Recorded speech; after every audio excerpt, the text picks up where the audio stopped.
back to Rewind of the Living Dead. I am Lieutenant Damon Martin. And I will not be taking a vow of celibacy. I'm Patrick Guerra. How are you, everybody?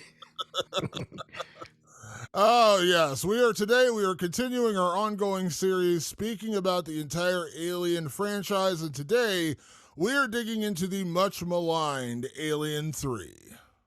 Yes, Damon. Alien 3 released May of 1992, starring, of course, Sigourney Weaver as Ellen Ripley, Charles S. Dutton as Dylan, Charles Dance as Clemens, written by, hold on to your hats, folks, Dan O'Bannon, Ronald Shusett, Vincent Ward, David Giler, Walter Hill, Larry Ferguson, and many, many more that aren't officially listed because, yes, Damon, Alien 3, directed, of course, as you mentioned, by the great David Fincher, suffered tremendous development hell. Maybe one of the most famous cases of absolute development hell is Alien 3. And it's the first film for David Fincher, who has gone on to have an incredible career. I'm sure people listening to the podcast know that name, but just in case, like, we're talking about Seven, we're talking about Fight Club, we're talking about The Social Network, Gone Girl. Gone Girl. I mean, David Fincher is one of my favorite directors. He also did the Mindhunter series on Netflix, which I loved. Incredible director. But you will never really hear him talk about Alien 3 because he hates this movie. He basically has disavowed himself from ever having associated with Alien 3, which was his feature film debut. But you will never find an interview much where he talks about Alien 3 unless he's talking about how bad the experience was. He says, no one hates that movie more than me. No one. Like, it's really interesting. Just like a quick backstory on David Fincher. Like, David Fincher was in the 80s or the mid to late 80s, like the it director for commercials and music videos. He directed like two of Madonna's most iconic music videos. He directed Janie's Got a Gun for Aerosmith for the older fans in the crowd. David Fincher was like a true like wonderkin. Like, he was 25 or 26 years old when they actually approached him or talked to him, and I think he was 28 by the time they actually got him on the project as his first directorial feature. But the guy was a genius. There's not many mid-20s directors who are that good, who are like that level. We know a few. There's a couple out there. There's not many. They're usually a little bit older. So it's kind of insane that David Fincher's very first movie was Alien 3, and considering its very, very sordid history, that he got through it. It's insane. Yeah, it's a wild, wild story. And as I said in the intro, like, they were delivering rewrites to him on set. Like, he'd be filming a scene and they'd be delivering rewrites like, hold on now, we need to do this. And there was a very expensive reshoot literally weeks before the movie came out, which was when they reshot the final scene in the film when Ripley is falling to her death. They had to reshoot that, bring in, and they paid $16,000 for a bald wig because Sigourney Weaver actually did shave her head for the production. But by the time they needed to reshoot, her hair had grown back out. And so they're like, I'm not shaving it again. So they paid $16,000 for a bald cat, basically, to look as good as it possibly could so they could reshoot the ending of the film. I mean, this film was just plagued with issues. Now, weirdly, for all the problems this film had, just to kind of speak to the nostalgia of this was the first Alien film you and I saw in theaters. We were both still young, not very young, probably shouldn't have been going to see this in theaters, but this is the first Alien film you and I both saw in theaters. I could not wait. Damon, I was about 11 years old, I want to say. So I'm somewhere in the 5th or 6th grade range. I remember the trailer on TV. You played it there. And there was different ones too. But they were all this action-packed sort of like, get ready, here we go. Like another crazy showdown with the alien and Ripley. I could not wait. 11-year-old me was so excited to go see this movie. And then I got into that theater, Damon, and I can't wait to hear your reactions too. But I got into that theater, and it was more than I expected. When I say more, I mean it's a heavy, dark movie.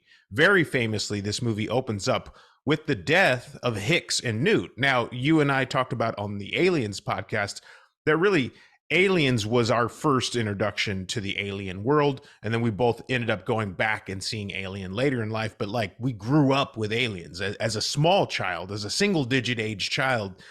I enjoyed Aliens very much. So like, my lingua franca for the alien world was Ripley, Hicks, and Newt. They were the three most important people. And the very beginning of this movie, like the credit roll is seeing Newt's mangled and dead body, and Hicks is not even in the. He's so badly damaged you don't even see him, and there's a reason for that too, because Michael Biehn said, "Fuck you, you're not showing my face unless you pay me a bunch of money," and they didn't want to, so they just made his face smashed all to hell, so you didn't see him. That's how they got through that.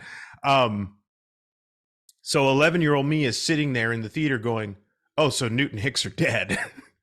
Crazy. And then it turns out Ripley is on this prison planet, Fury 161, with all these prisoners who are, like you said in the intro, highly religious, highly pious. They've submitted to some sort of cult at the edge of space, and they've decided to take a vow of celibacy. They find a woman in their midst to be very bad. It's a very bad thing for them to have her there. Well, she's got bad news for them. Not only is she there and she's a woman, she brought an alien with her, and it's going to wreak absolute hell on this group. It's a dark, stark, really far departure from either of the first two movies. Alien's pretty dark. Alien's dark, pretty dark and pretty heavy, but this is a new level. It's almost like now, and I watched this movie, by the way, 3 times before we did this podcast, because I really had to revisit it. It's almost as if Fury 161 is like the 9th level of hell in the Alien universe. It's dank, it's dark, it's depressing, and it looks like the hell versions of like LV-426 and the Nostromo. Like very often at times, like when you go through there, it almost mirrors it a little bit.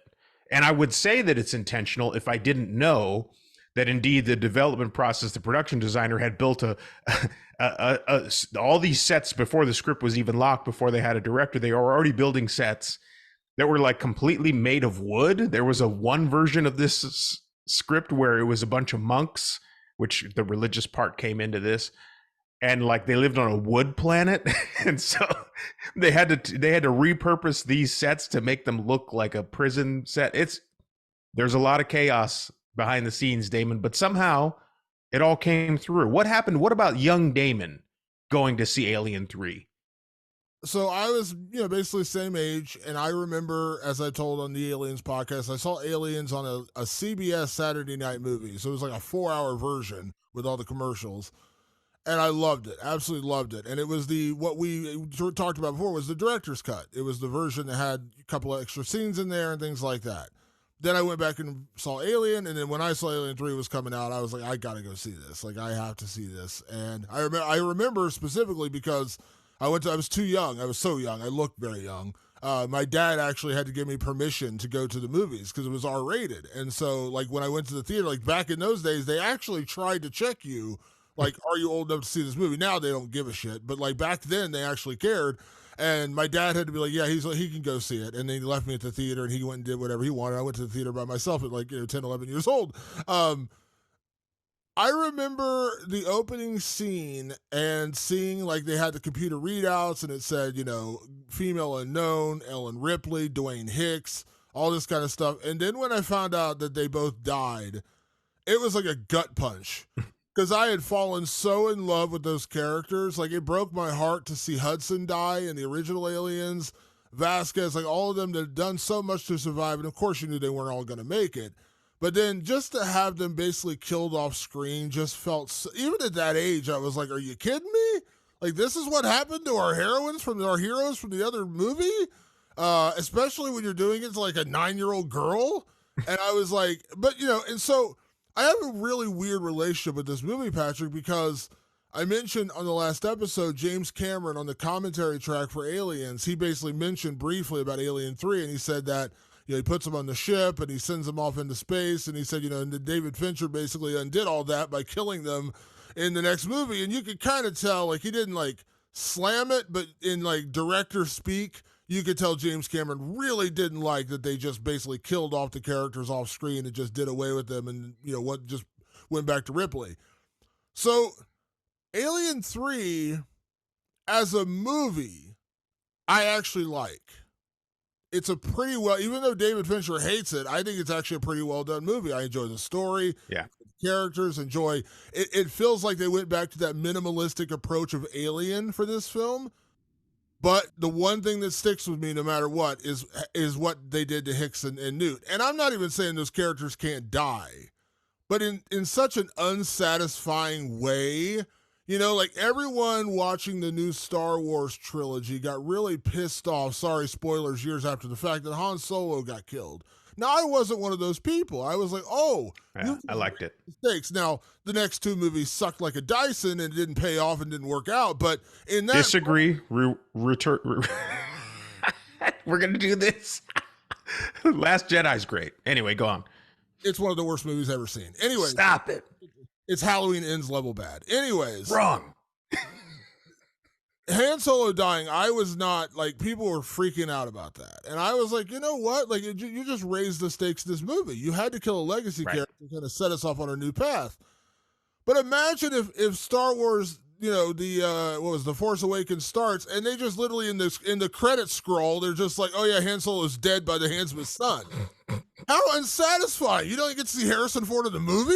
Like, imagine how pissed off fans would be if they just killed him off screen and it was in the scroll at the beginning of the movie. That's kind of what this felt like to me. Like, you're going to do this to Hicks and Newt after everything they've been through? And I'm not saying they can't die, but to have it in such an unsatisfying manner just felt really wrong. And I think, again, when you read through all of the different versions, and we'll talk, I read the William Gibson script and read the book of that recently. We'll talk about that a little later. There's many different versions. Like, in that version, Hicks was the lead. And that was because Sigourney Weaver didn't really seem interested in coming back. And so they're like, okay, we'll make Hicks the lead.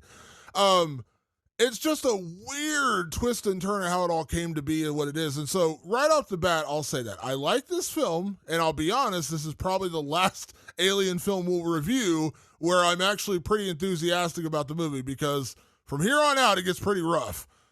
But Alien 3 is a movie I like, but I will say I'm conflicted because I really don't like what they did with that. That really bugs me.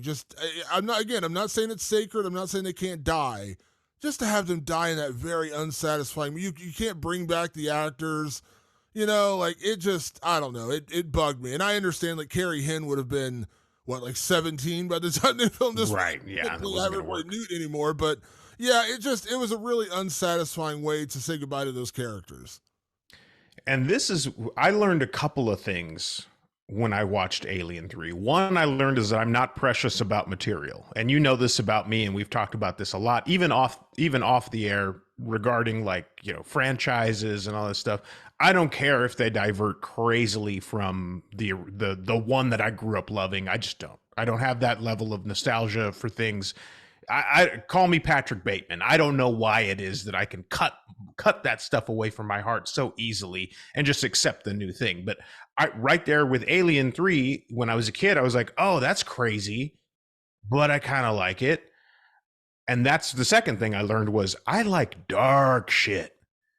David Fincher's take on Alien 3, regardless of all the development hell, regardless of everything, once he got on set, it was very much David Fincher's set. And that was actually kind of part of the problem. He's notorious for wanting super long takes. Or many, many takes. He does like 15, 30, 100 if he needs to. He was working alongside Sigourney Weaver, who actually really liked him, and they would do his 15 takes, and then she'd go, oh, well, I have an idea. And he goes, great, let's do 15 of that.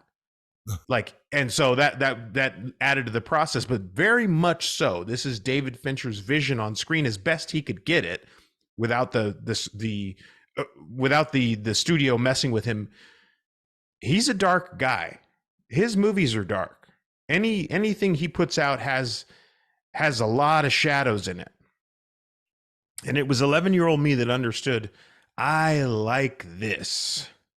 I like this dark, hopeless, dour, just depressing, like version of Aliens. I like why 11-year-old kids should want the best version, not the sad version. Patrick loved the dark version. I loved that Ripley died at the end. Spoiler alert for a 35-year-old movie. I loved that. I go, yeah, of course. Now, I want to kind of, since we're on this topic, something hit me the three times I watched it for this podcast that actually makes me appreciate that intro even more. Even though it is, you're right, it's unceremonious, but it does set the tone immediately, which is when you come across aliens, xenomorphs, you're fucked. You will always be fucked. Yes, we had this grand victory against the Queen in Aliens, of course. Of course, because Ripley's a warrior. She will fight back. But another xenomorph got on that ship. They missed one. We established they're highly intelligent. They know what they're doing. They're perfect killers. When you come into contact with perfect killers, you're going to lose every time. Even if you're the luckiest and toughest warrior of them all, Ellen Ripley, you're still going to lose. And I know that probably wasn't even intentional on the part of the many, many writers and the many, many filmmakers that took part in Alien 3, but it's the empirical truth of the alien world, which is do not cross these things. If you cross them, you're fucked. And so for it to erase what happened in Aliens actually makes sense when you think about what the xenomorphs are. Is it dark? Is it depressing? Does it suck all the fun out of it? Yep, sure does. But that's actually what running into a xenomorph is all about. It's about facing your death, your imminent death. It's coming. It's inevitable. You're going to die at the hands of a xenomorph. How? We'll figure it out. But it's going to happen. I think, and I'm certainly not, I'm saying this ahead of time because we're eventually going to do our category of remake, sequel, or leave it alone. And if I was going to do a rewrite of The Living Dead and give you the version you got and you enjoyed and give myself a more satisfying conclusion, I would say I would only make a couple of tweaks. I would say instead of introducing the Clemens character, it's Clemens, having Hicks be the guy, he's there with her. They end up having coitus, and then the alien kills Hicks. Like, that would be a cool way for him to die. And then the other side would be Ripley finds out that Newt was infected on the ship, so she's going to give birth to the chest burster, and they end up, similar path of like down the dark path of them both dying. That would have been they're all just the outcome is the same. It's just the way you get there is a little different. I just felt it was very. It just felt I agree with what you're saying in principle. You cross the xenomorphs, you're screwed. And again, that's what I'm saying. Like, I have no problem with Hicks and Newt dying. Yeah. But just having them die in a crash landing and Ripley is once again the only one to survive, it just seems a little hokey. Again, like, I know you're not married to these ideas, but imagine Alien and they do a sequel to Aliens, and the beginning of the movie is they just find a dead Ripley, and then right. It would just be a weird like disconnect. And so I'm not even mad that they killed him. I'm mad in the manner at which they killed him. I just wish they would have had a better ending just to kind of carry the story over in terms of put Hicks in the Clemens role, let him get attacked and die in that moment right after him and Ripley get together. Like, that would be a cool moment. Same thing with Newt. Like, I'm not opposed to them doing that either. It's just, it just feels very hokey and it feels very star driven. We can't not have Sigourney Weaver so we can kill off the kid who wasn't coming back in the first place. Carrie Henn was like 17. And Michael Biehn, for as good as he is, he's not going to command an audience the way that Sigourney Weaver is. Yeah. So and he was commanding a paycheck too. Yeah. So again, that's just my minor quibble. It's not that I care that they're dead or they killed them. It's more just how it was just like, oh, they're in a crash landing and they're all dead. I was like, really? That's how you do it? Like, again, that's my Han Solo thing is kind of like my way of yeah. I don't care that they killed Han Solo. Give us a cool way for him to go out, which given the stakes of what that movie was in Star Wars, I was like, okay, you gave him a good quality ending. He dies in the hands of his son, who is the new Darth Vader. Ends up being an emo pussy, but I'm not going to get into that. But in that moment, I was like, okay, that's cool. You know what I mean? And that's all I really wanted from Alien 3. That being said, I'm a long way around to going about this. Once they're gone and we get into the movie itself, I really like Alien 3 as a story. The characters we get introduced to, Charles S. Dutton, Tywin Lannister's in this movie. Charles Dance is who I'm referring to. Yeah. The whole cast is great. Pete Postlethwaite, a great character actor who was in this movie, just like randomly. Holt McCallany, who I know a little bit, just to be upfront and upfront about people. I've talked to him before. He's a big mixed martial arts fan, so I've actually spoken to Holt before, just recently in The Iron Claw. Great actor. Also in Mindhunter. That's how he forged his relationship with David Fincher. He was one of the stars in Mindhunter years later. He's in this, so it's a really good cast and a really compelling story, and it takes it back to the feeling of the original Alien. There's one alien, they're trapped in a space where they really have no way to get out. They have no way to really defend themselves. Very reminiscent of Alien. And so all of that's fine. That would be my only change. Just give me a more satisfying conclusion for those two characters. Kill them, fine. Just don't make it they crash landed and Ripley just happened to survive. And completely unscathed, by the way. Like, she didn't have a bumper bruise on her. It just felt a little hokey. Yeah, and and we do have to keep in mind, and this is something I learn more and more as we actually do research about these things. There may have been a better ending for those two characters. But because this is a massive IP at this point, this is a very important piece of property for Fox at the time. People get in the way. Executives get in the way, I should say. This thing went through multiple directors. Multiple. You mentioned Rennie Harlan. There was another guy, I forget his name. He was a New Zealand director. He was on it for quite some time. Huh? Ward. There was a guy named Vincent Ward on there. Yeah, I think it was Vincent Ward. He was on it for a while. Vincent Ward was like shooting stuff. He was on set. I think it was like some previs or something like that, and they were just like, he takes too long making decisions. Like, it was arbitrary. Like, they kind of threw him out like arbitrarily. They were like, we want a guy who feels more like like, they were just kind of messing with the shit, and like, there could have been a better version. And it's very and here's the thing is, when you decide you're going to become the director of a film, you also like tacitly agree to this idea that you're going to take the blame for anything that ends up happening on screen. People will blame you, even if your hands are literally tied, and it's like, there's nothing I can do. Walter Hill and who was the other producer? I forget. Walter Hill and David Giler, who were veterans of the series, their attitude was, David Fincher is there to do our work. That's it. We write, we control the creative, we control the story. David Fincher goes and executes it for us. No questions asked. He's a commercial director. He's used to that. That's what commercial directors do. They don't have the final say. They come up with the creative, and then the client goes to change that, and the director has to do it. So they just went, he's the perfect guy.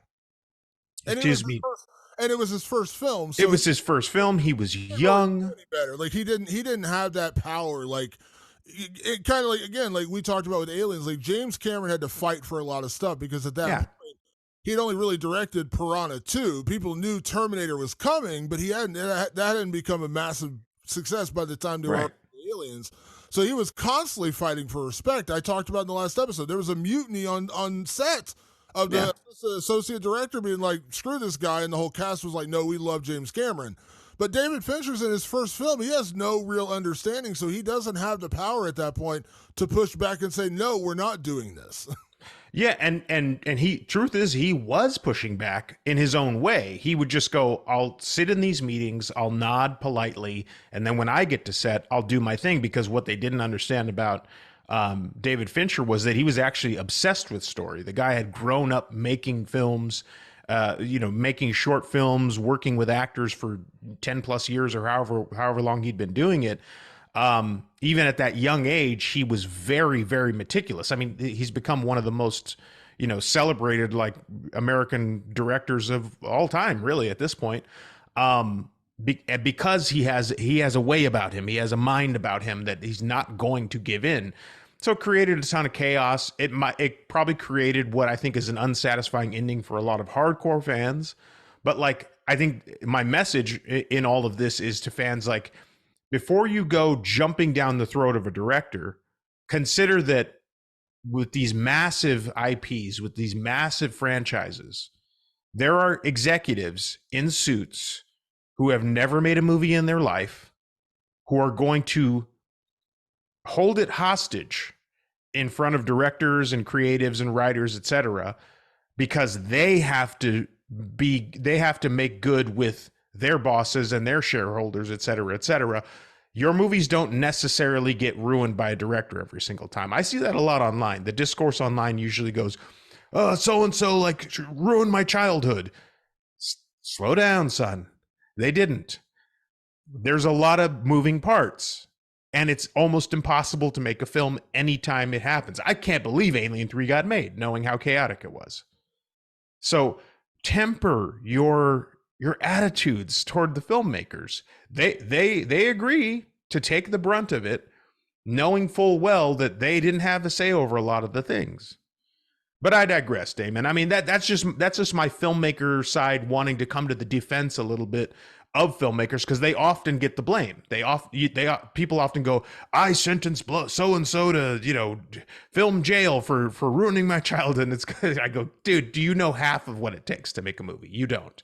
It's very difficult, and I can't believe David Fincher did it. I mean, this movie, I like it. I like it a lot. I will say it's not like the most what I would say engaging story. It's kind of like she crash lands, there's an alien, oh shit, rinse repeat. Like, let's all find a way to kill it, basically. It's not like the most interesting story, but it is very much the language of aliens, which was important. David Fincher loved Alien. And so I think he brought as much of Alien as he could into it, as much of that spirit of it into it. So it does feel like a companion piece. This does feel to me, Damon, like a trilogy that ends. It ends weirdly. It ends in it may stumble to an end, but it ends in what I feel is the language of the Alien movies. Yeah, real quick, I want to mention, like when you talk about sequels, like you have to remember, we said this even with Aliens. Like Alien came out in 1979. For them to not actually release Aliens until 1986 sounds like a world, like a lifetime of difference, because now when a film has a sequel, like Smile 2 is coming out this year. We just produced Smile in 2020. Like, it's super quick now. Like, there's no waiting. If a film finds success, they are getting you back into a sequel within 2 to 3 years. Never longer, because they want to build on the momentum of what that first film was. We're in a different age now. To think that Alien came out in 1979, they didn't get the sequel out to 86. That's already kind of wild. And we almost go the exact same timeline to get to Alien 3 with 1992.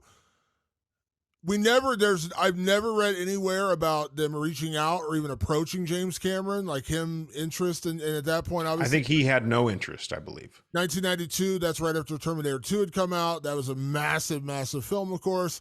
But like, in this day and age, like you would typically think, okay, because that's the through line. Like in today's day and age, largely, it certainly doesn't happen all the time, but largely it happens where a director will return, a writer will return. There'll be some through line to keep the movies connected in some way, shape, or form. Or you'll have, in like the Marvel world, you have Kevin Feige, who oversees everything, and he's kind of the mastermind to say, no, we got to do this, we don't do this.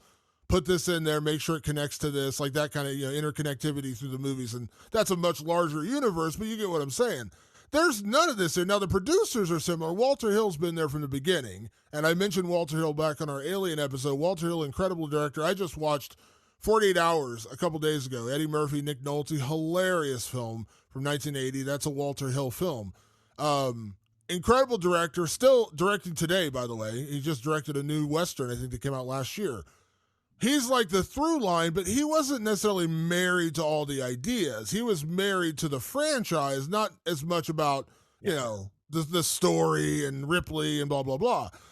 So it's a weird. Like, you also have to remember that. Like, I'm not saying that, I'm not totally defending all the choices that were made with this film, but a lot of weird circumstances surrounded this. The timeline, 6 years between sequels, which would never happen today, especially for a film as successful as Aliens.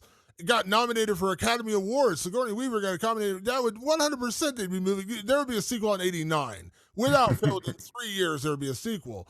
The fact that we had to get to 6 years, new director, like this just smelled of disaster. And when you read about all the versions of the scripts and the different directors, and they were rewriting the film on set while filming, they had to do reshoots and like all this different stuff.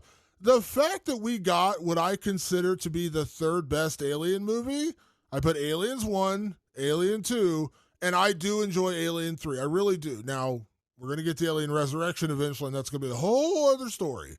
Yikes. But for the fact that this movie went through, and I'm not judging it as a lesser film. I had no idea of any of that when I was a kid. I had no idea when I saw this film. You're just a fan as a kid. Yeah, the internet wasn't around, so we didn't have any way to know. Unless you read like Fangoria magazine, you had no idea this stuff was happening. I enjoyed Alien 3 for what it was. Did I dislike the opening? Did I dislike what they did with two of the characters? Sure. But the actual story, drilling it down to Ripley landing on this prison planet and an alien following her, and it's just this ultimate dour, just depressing scene on this prison planet, and once again, Ripley cannot get rid of this freaking alien. That's pretty apropos of what the story really is with her. Like, once she met this alien on LV-426 in 1979, she's never escaped them. They've never left her orbit. They've just infected her life, and as you said, they will get you eventually. She got away, technically, in Aliens. She got away, but then put herself right back. She jumped right back into the frying pan. So the fact that, like, and the ending, by the way, and talking about the ending as far as like Ripley dying, I had no problem with that. If this was the end of the series, I would think it was a pretty satisfying ending. Yeah. I do. So I watched, we're going to talk about this, we might as well get into this in a second now anyways, I want to bring it up. So there is no director's cut of Alien 3 because David Fincher has disavowed this movie. He wants nothing to do with it. And when they approached him about doing a director's cut, he basically told them to piss off. He has no interest in revisiting this movie. So they did what's called an assembly cut, which was taking notes that he had left and scenes that he had shot that didn't make in the movie, storylines that didn't get put in the movie, and they recut this movie to like a 2.5-hour version. And it's largely the same movie. There's a couple small differences. There's one little minor storyline. I'll let you explain all this in a second. But there's a couple little minor differences between the assembly cut and the original version. But the fact that this movie is as good as it was as what ended up in theaters at 1 hour and 54 minutes is pretty remarkable. Like, it's pretty remarkable they got to this point and got to what they did. But the ending I want to talk about. So, in the original version of the film that was shot, Ripley finds out she's impregnated by a queen alien, and she knows her days are numbered. Her hours are numbered at this point. The ending of the film plays out largely the same. The other bishop shows up. The company shows up. They try to explain to her, like, we can surgically remove this. You don't have to die, blah, blah, blah. Same sort of ending. But in the original version they shot, Ripley just falls into the the furnace. She just falls into the furnace. If you watch the visual effect of that, it's pretty bad. Like, it's rough. It literally looks like she's falling into a cartoon. It's pretty bad. But she falls, and it's just like a graceful, like almost like a swan dive into the furnace. They shot it. It looked really bad, and they're like, that's not it. That can't be the ending. So they, as I mentioned earlier, $16,000 prosthetic to get her back to a shaved head. Build all the sets again. Go back, and this was actually done in L.A. Originally, it was shot in London. They reshot it in L.A. This ending at the Fox Studios in L.A., which I've actually been to before. They reshot it there, and this time she falls.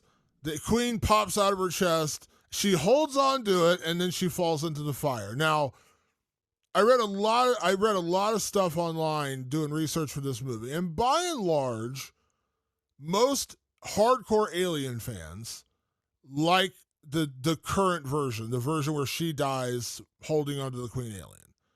I will bump up against it a little bit. I don't mind the queen alien that popped out. But if you go back to every other chest burster that has ever happened that we have documentation of, and there's only a couple really when you think about it, the person who's getting their chest burst open is not long for this world. They're not hanging out for a couple minutes. They're dead. They're literally eating through your heart and bursting through, and you're dead. The fact that Ripley literally grabs onto it and holds it into her chest, almost like mother and child, as she falls into the pit. When I watched it this time, I don't know if I just never noticed it or I just never really cared, but the fact that she grabs it and holds onto it and pulls it close to her chest as they fall into their death, I was like, this is a little cheesy. It was a little cheesy, Patrick. It was. First of all, Damon, we all know it's well documented. Your favorite movie of all time is Texas Chainsaw 2022. We saw our oh God, why can't I think of her name right now? Sally Hardesty. Sally Hardesty. Get her chest blown wide open with a shotgun and still be able to to give directions to kids and stuff like that. Like, it can happen in movies, Damon. You've got to let that go. No, honestly, I'm with you. 11-year-old me had the exact same problem with it. I go, no. When you're infected with a chest burster, like, you die within minutes of being detached from, like, minutes, maybe an hour from being detached from the face hugger. And Ripley goes on for what feels like about a 6 or 8 hour ordeal without ever having that problem. So I go, that part doesn't make sense. And then, of course, when it bursts from her chest, I go, how does she grab onto it? She should be like dying, like how it happens everywhere else. But I gave it the leeway because it's Ripley, right? Ripley could do that. Ripley could have her chest and her heart explode, and they make it clear to show in the body scan that this alien is wrapped around her heart. And so the minute it would emerge, it would explode her heart immediately. Not Ripley, though. No, Ripley is stronger than most, and she can do that. So I give that a pass, even though it is a grand suspension of disbelief. And I don't know, like, here's the thing. You're already falling. It's not like the alien's going to jump from her chest and leap to the. I would disagree that Ripley knows well enough, like, I have to hold on to this thing for dear life because it could possibly jump out of the furnace. Like, I am not confident, right? But I'm saying, like, in the film sense, like, it bursts out, it just falls to its death. Like, you could just have them fall to their death, it doesn't escape. Like, you don't have to. If I'm Ripley, I don't take that risk. But I'm saying she couldn't. She'd be dead. Like, she can't. Yeah, she would be dead. She would be dead. Like, what? That's what I'm saying. Like, if you're going to suspend disbelief and say, well, the alien could have escaped, she's already falling into the fire. The last second the thing comes out and they just both fall in the fire. Like, the whole holding on to it was just really cheesy for me. And I agree also with the whole, like, again, I've seen this movie a dozen times. Watching it right before the podcast, I was like, this is a really long time for her to have that alien inside her and not for it to come out, considering every other version we know is the alien infects you and within hours you are, bursting, the thing's bursting free from you. I will push back on that. It was a queen alien specifically. Maybe queen aliens have a longer gestation period. We don't know. I don't know. And they don't care to explain. But if I was the director, I could certainly explain that away. I'd go, well, that part I'd say is that the queen aliens take longer because they're a special version. They are just one type of version. But you also have to remember, early in the film, when Ripley lands on, is it Fury 161? Fury 161. And Andrews and Aaron reach out to the company, Weyland-Yutani. Correct me if I'm wrong, but don't they say they're sending a rescue team and they'll be here in a week? Mm-hmm. So she's got this thing inside of her for a week, is what we're saying. Because they arrive at the very end, and that's one of the other things I bump up against. Because one thing I did enjoy about Alien and Aliens is they were realistic with time travel or with space travel. Yeah. In the original one, when they talked about leaving LV-426 and going home, it's a 10-month ride. We mentioned that because I said I'd kind of never caught that before. And when Ripley escapes and gets caught in, basically her ship, veers off course and they find her 57 years later, same thing kind of with Aliens where they go in the sleep pod. We talked about this, like part of the genius of the intelligence of the aliens was that we're assuming from the first time somebody on LV 426, Newt's father, finds the ship and gets infected with a facehugger, to the time that the Colonial Marines and Ripley arrive on LV 426, we were kind of guessing like a year because the travel is so long. Like they mentioned, it's 10 months from Earth to LV 426. And again, even if you're talking about better space travel 57 years later, we're not talking about, astronomical differences. So we kind of guesstimated 6 months. There, I don't know where the company's coming from, but you have to imagine they probably don't have an outpost just hanging out here by this prison planet where they get deliveries every 6 months, they say. So the fact that they're like, they'll be here in a week, and then they get there at the end of the movie, so it's been a week. It's just, again, the timelines are weird, and I know probably overthinking this, but yeah, like those are little details that, like, okay, so she's had the queen, she's been infected for at least a week, because we don't know when she got infected on the ship. We just know that she was infected. Was it 2 days ago? Was it 3 days ago? Was it 10 minutes before they got there? We don't know. And yeah, it's a lot of kind of convoluted timeline stuff when you think about that. Again, it's just little details like that that mattered so much in Alien and Aliens just slipped through the cracks in Alien 3. I would say two things. One, don't get infected with literalism, because that will run you afoul in most movie making. Now, granted, Alien and Aliens can do it right, but those are also two of the best directors that have ever lived. David Fincher is among them, by the way. He's among the best directors that are around. But also consider the development and story hell of this movie.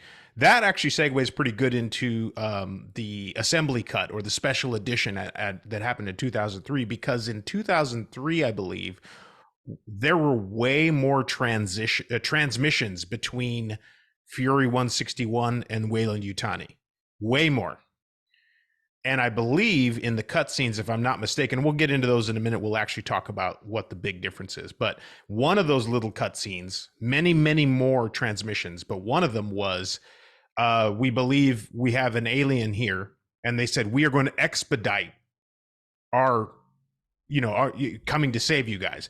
So Weyland Yutani, for those who are not mega nerds about this particular franchise, they are the worst corporation in the world, the most heartless corporation in the entire galaxy. They are about mining planets and building weapons, and they don't give a damn about people. They just don't. Their plan, when they originally heard that Ellen Ripley was out there, was we'll give you a week. When they heard there was an alien there, they said, "Oh, we'll go right now, because that's what we want. We want the alien." So the cut scene tried to fix that, but they just left it out. They felt it wasn't necessary. It doesn't really clean it up that much anyway, but there was a piece of that in there. Damon, do you want to talk? Do you want to intro the assembly cut, or do we just get into it? Well, I'll just mention this, and I'll let you tell the details, because I didn't see the cut scenes until last night. You actually watched the full version. So as I mentioned earlier, the assembly cut that came out in 2003 was effectively the quote-unquote director's cut, except there is no director's cut because David Fincher wanted nothing to do with this film. Nothing. So can you explain the differences between what we see in Alien 3 and what we see in Alien 3, the assembly cut? And it's very telling that they call it the assembly cut, because they can't call it the director's cut, because David Fincher said, hell no, I want nothing to do with it. Yeah, this is not a director's cut, unlike Alien and Aliens. But it's funny that this trilogy all has completely different versions, or at least the 2 and 3 are very different from their theatrical releases. This one I think is more about explaining things a little bit better. The biggest, I find the biggest thematic difference is that you get to know the prisoners better. They spend more time with the prisoners, but there are two very important differences in the assembly cut. The one is how the alien is birthed. Now, in the theatrical cut, we all know there's a Rottweiler on the planet with them, and a face hugger attaches itself onto this poor Rottweiler, and then we have an alien birth. Now, I was watching the theatrical cut last night before the podcast, and my wife kind of walks by, and she's watching that scene, and she's like pissed off because the dog's dying, and nobody wants that. And then she sees the alien birth, and she goes, "Wait a minute, why the fuck is the alien so big? It shouldn't burst out and be that big." I go, there's a reason. Because in the original assembly cut and the original plan they had for Fincher had was there's a much more prolonged opening scene where their escape pod crash lands on the shores of Fury 161 and a scout sees it. They call in the reinforcements to retrieve it. They use oxen to retrieve the ship. The facehugger infects an oxen, which is a massive animal, a 2,000 plus pound animal. And they have a scene where these guys bring in an oxen that appears to be dead, and they're like, "Oh shit, I don't know what got it. Who knows? But it'll be stew in a couple of days." And they leave it hanging on a meat hook, and the alien births itself from that. That's why the alien's so big to start with. It started in a 2,000 pound animal, not a dog. They changed it to a dog in the reshoots because they decided that they wanted to make it make sense why it was fast and why it moved on all fours. They said an ox is kind of a lumbering beast, so why would it move so fast? So they just changed it to a dog in the reshoots. They didn't need to. They really didn't need to. The scene that came out with the ox, I watched that, and I'm sure you watched it too. It's fine. It's fine the way it is. It's fine the way it lives. By the way, in the same scene, right as the guys are leaving to leave the ox to birth the alien, one of the guys picks up the dead facehugger and he goes, "What the hell's this?" And he just drops it, like, and they keep going. But it was cool to like see it was a much more ornate and a large facehugger. It was a big enough one to get an ox. So that was a big difference, and that informed the entire movie because the alien was much bigger than a typical alien. Number two, and I talked about this, that the assembly cut spends more time with the prisoners. You get to know all of them a little bit better. Well, there's a whole diversion. There's a whole subplot where a lot of the prisoners come to their chancellor or their what would you call him? He's like a priest basically, played by Charles. Sorry, say it again. Spiritual leader. Yeah, their spiritual leader is this guy named Dylan, who's played by Charles S. Dutton, and they come to him and they go, and this is before they even know an alien's going on. They go, "We're really worried about this guy, Golic. He's freaking us out." And basically, they believe that one of their inmates, Golic, is starting to turn to a point of no return. He's kind of a Charlie Manson type. In fact, originally the actor Paul McGann, who was playing Golic, was using an American accent and he was imitating Charlie Manson. And Fincher told him, "Hey, dial that back. I don't think it's working. Use your English accent." And stop with the Charles Manson stuff. It's weird. We don't like it. But he was having a problem, like he was finally breaking down, and it just happened to happen when Ripley showed up. And when he sees the alien, he sees it as a dragon, he calls it, and he believes it is the embodiment of the god that they're worshiping. And so we know that in the Alien 3 theatrical version, they have a plan to trap it into this lead pouring mold to kill it. Well, there's a much more prolonged scene where they actually try to trap it in this toxic waste facility, and they succeed. They succeed at trapping it. There's remnants of the scene left in the theatrical where they accidentally light themselves on fire trying to trap it, and they fail.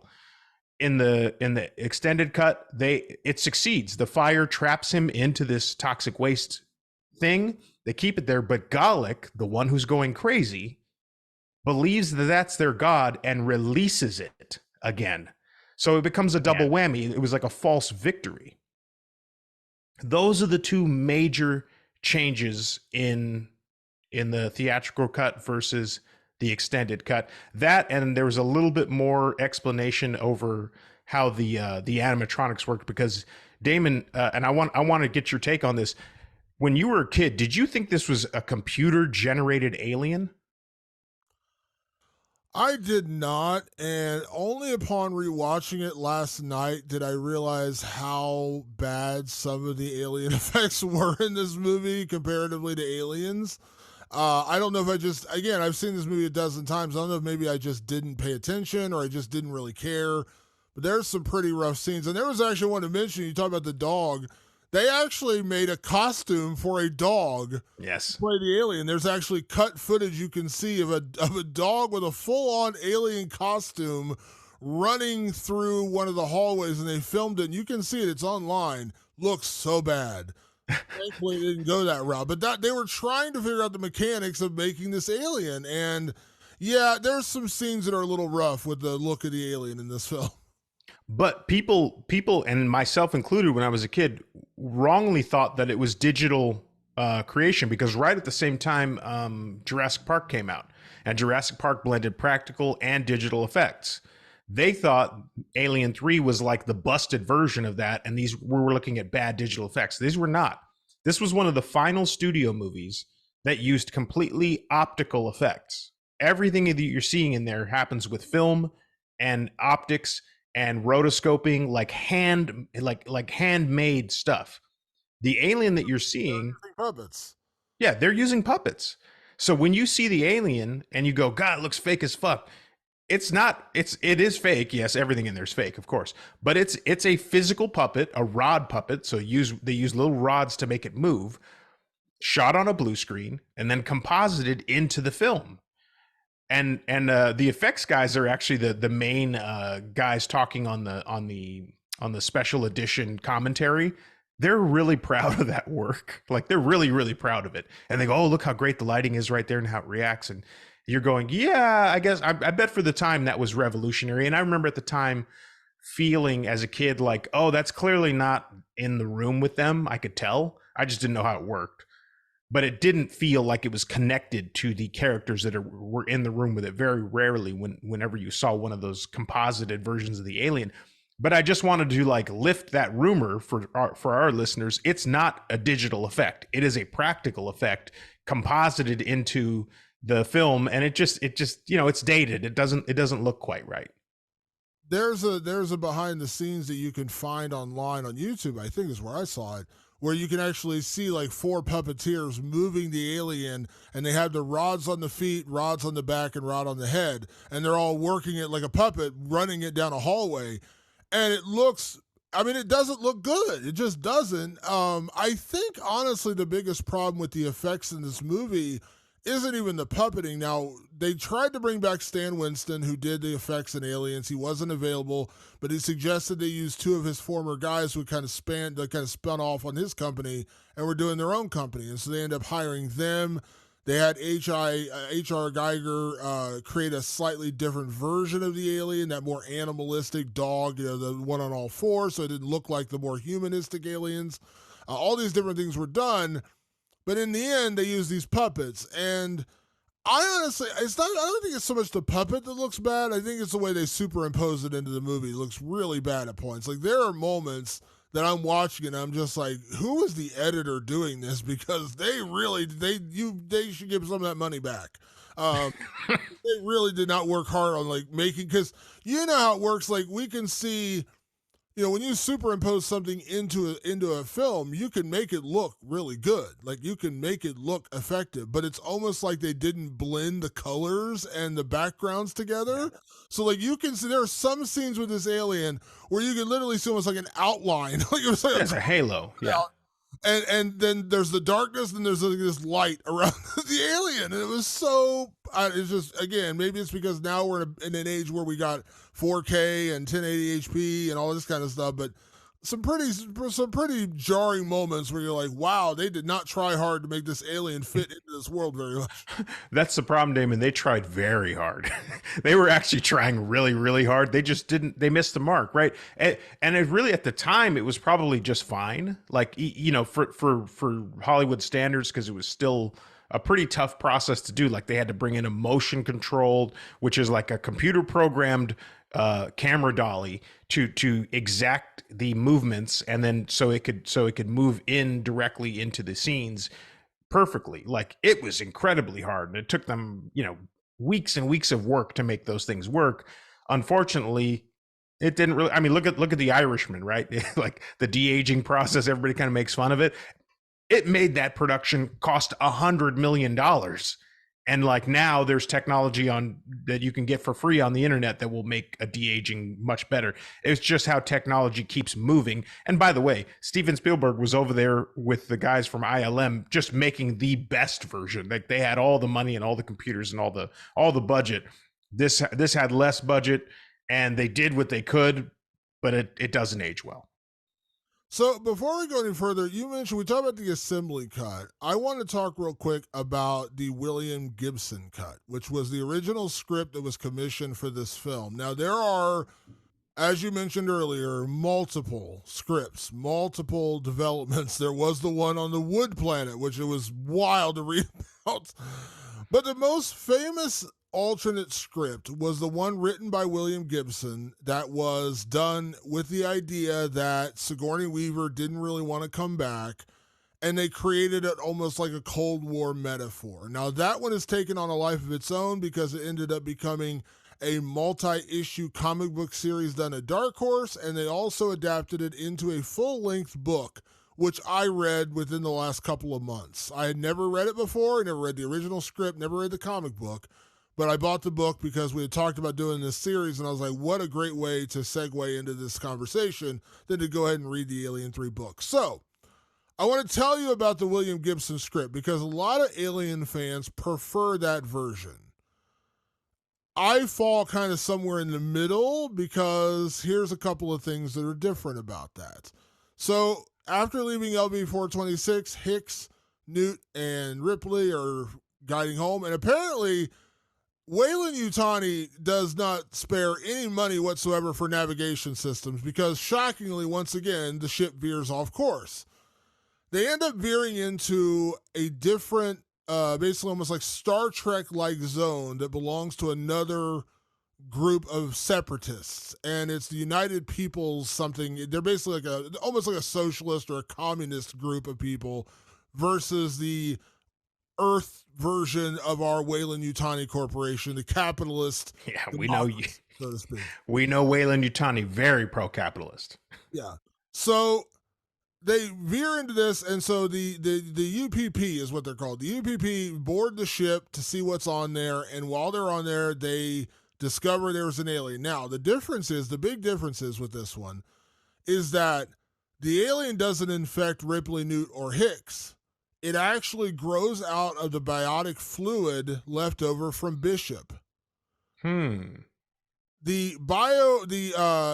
synthetic humans, they are given this milk blood that gives them life. And it isn't organic, like a bioorganic fluid. And so they find that the alien has actually adapted once again to its environment to survive. And it's found a way to survive on this bioorganic fluid. And so that is what ends up spawning the new aliens. So the aliens attack the UPP people. They end up pulling Bishop out of the ship, rescuing the ship, and they basically contact the Weyland-Yutani, the other government, and say, hey, we found this ship.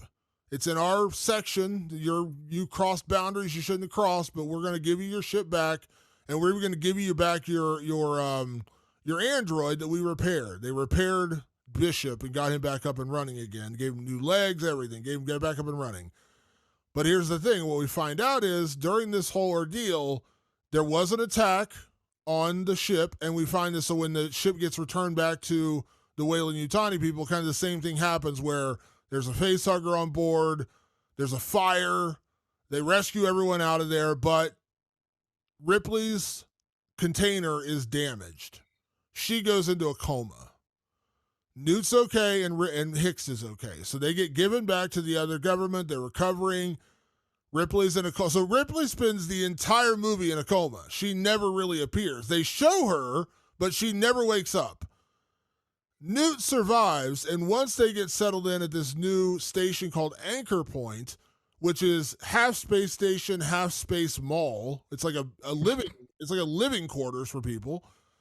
Hicks is debriefed, and he meets the Colonial Marines, and they kind of go through like what happened. Here's what's going on, and everything's back to somewhat normalcy at that point. We're all good. Hicks meets with Newt. He lets Newt see Ripley, and then he sends Newt on the repaired Sulaco and sends her back to Earth to live with her grandparents. And Newt's gone. End of Newt on the movie. Ripley, still very much alive, but in a coma, and she never wakes up during this movie. And again, this is the version where they thought Sigourney Weaver wasn't coming back. So Dwayne Hicks, Corporal Dwayne Hicks, becomes the center point of the movie. He becomes the star. In this version of the story, Weyland-Yutani, like you would expect them to do, starts experimenting on the alien tissue that they've discovered, and they're trying to once again harness it and turn it into a weapon. What ends up happening, both at UPP, because of the way the alien adapted using Bishop's bioorganic milk blood, and the version in Anchor Point, the alien species adapts itself to where it actually infects you almost like the flu. It becomes an airborne virus almost. And once it infects you and you become one with the alien, there's no longer a face hugger and a chest burster. The alien literally grows inside of you, and when it bursts out, it just really just basically peels away your skin from the inside out and emerges. So it's basically growing inside of you, and it more or less just climbs out of your body as a fully realized alien. It literally pulls your skin off, and you become an alien, which is when they describe it in the book, it's pretty gnarly and sounds pretty cool. Like it literally is like almost like a werewolf transformation, except it's an alien coming out of you. And the biggest difference, of course, is now it just has to basically touch you or get its fluid on you, and you get infected. So there's no more face hugger, just you're infected. And so Hicks leads the charge to destroy the samples, trying to stop this experimentation from happening. Of course, it doesn't work. The experimentation goes awry. Aliens burst back onto Anchor Point, and they take over, and basically everything goes crazy again. Hicks starts rescuing people, tries to get it together, the Colonial Marines, to go after the aliens. He fights back, but then they realize how dangerous this new version is, that it can infect you basically by touching you. So we got to go. We got to abandon ship. It's over. These things have taken over. Same thing is happening in the UPP station, where they are almost like, kind of like what you see when you see photos of Cuba, where they're still driving cars from the 1960s. They're not nearly as technologically advanced as the Weyland-Yutani people. So they've experimented, same problems arise, but they're not nearly equipped to do it. So that station is doomed, screwed from the jump point. Ends up being basically one soldier gets on an escape pod, an escape ship, and manages to get out of there. That's it. Like one person. The whole place is screwed. At Anchor Point, same kind of thing happens. Everyone's dying. Everyone's just dead. The aliens have taken over. It's LB-426 all over again. But Hicks is able to save a small group of people, and he's trying to lead them to the bowels of the station into one of the escape pods. He puts Ripley on an escape pod as this whole thing starts happening. He puts Ripley on an escape pod and shoots her back to Earth and said, "You don't deserve to die this way. You're gone." So he sends her packing as well. So at the end of the movie, Ripley's not even there. She's been saved. She's on her way back to Earth. Hicks is leading this charge to get everyone off the ship. He eventually gets to the escape pod. Again, everyone's dying. Aliens attack. You know the whole story. And at the ending, they actually get in spacesuits and they're outside on the ship. They have to do something on the outside of the escape pod to get it to go. Something's broken, whatever. The aliens actually attack them out in space, which is really weird mechanics, but be that as it may. And at that point, it's just Hicks, Bishop, the reformed Bishop, and this woman named Spence, who's a scientist. They survive. They get on the ship. And it looks like they're going to die. They're on the top of the ship, but they can't leave. The aliens are coming after them. And then that ship from the UPP shows up, blasts the aliens out of space, rescues Hicks, Bishop, and Spence. They all climb onto her ship to escape. So they get away. Anchor Point, they set the self-destruct button, by the way, for Anchor Point. Anchor Point blows up. So they get away. So it's Spence, Bishop, Hicks, and this soldier from the UPP. They find out that the soldier from the UPP is dying because they had radiation poisoning as they were trying to get off the ship. She's dead. She's not going to survive. What they find out, though, right before they leave, is that before they sent Newt back on the Sulaco, they actually shipped some of that alien material with her to go back to Earth so they could do research. Bishop finds out about it and says they're sending this same alien material back to Earth. And so the ending of the movie is Hicks and Bishop basically agreeing that the aliens are going to explode now because they don't know what they're dealing with. And now we have a reason to unite everyone together, the UPP and Weyland-Yutani. We can all be united in our cause to stop the aliens. And so it's setting up a fourth film that would be the ultimate showdown between the aliens and humanity. And that's how it ends. And that was the original plan for the movie. The movie plan was to shoot two movies back to back to save money. And just the movie you're describing, which basically is Hicks and his story. And then as Sigourney will wake up in the fourth story, and she will be the final warrior to take on the aliens as they invade Earth. Right? It actually sounds pretty cool. Like part of, I things here and there could change, but for the most part, like that 2-story arc to me is pretty cool. It would have been very daring for the time because we weren't doing that. We weren't shooting 2 movies at a time and trying to make them come together. Aside from like maybe Star Wars, which which had just wrapped up its trilogy. But yeah, it would have been a kind of an interesting thing to do. You know why they abandoned it? Because they took so long developing that script that communism fell in Europe. Yeah. Like the wall came down. The Cold War ended, and they're like, well, this doesn't make any sense anymore. Yeah, they were like, they were going to do this great rah-rah of like, hey, man, capitalism and communism, we could come together and we could make something work. And then they were like, okay, never mind. That doesn't matter anymore. And then we ended up with Alien 3, which is just like, hey, don't get raped on this fucking prison planet. You're like, okay, totally different vibe. And almost none of that survived in the Alien 3. The monk stuff from the other version survived. There was a prison planet one where there was some like experiments there was a script version where they find out that the Weyland-Yutani is using a prison colony to experiment with these aliens, and then you get different versions of them and all that stuff. So it was an amalgamation of a couple of different ideas, and they ultimately just threw out that epic 2-parter that would have been pretty interesting, and I would like to see it. And maybe one day down the line, there will be a full-blown retcon with your favorite director, David Gordon Green, at the helm, where they just go, we're forgetting about everything else, and and they tried this, by the way, a few years ago. It was what's his name? The guy from the director of District 9. Oh, Neil Blomkamp. Yeah. Neil Blomkamp like came up with some cool sketches and some concept designs. The guy's a great designer. And so he came up with these cool designs that to me look very similar to what you're describing, actually.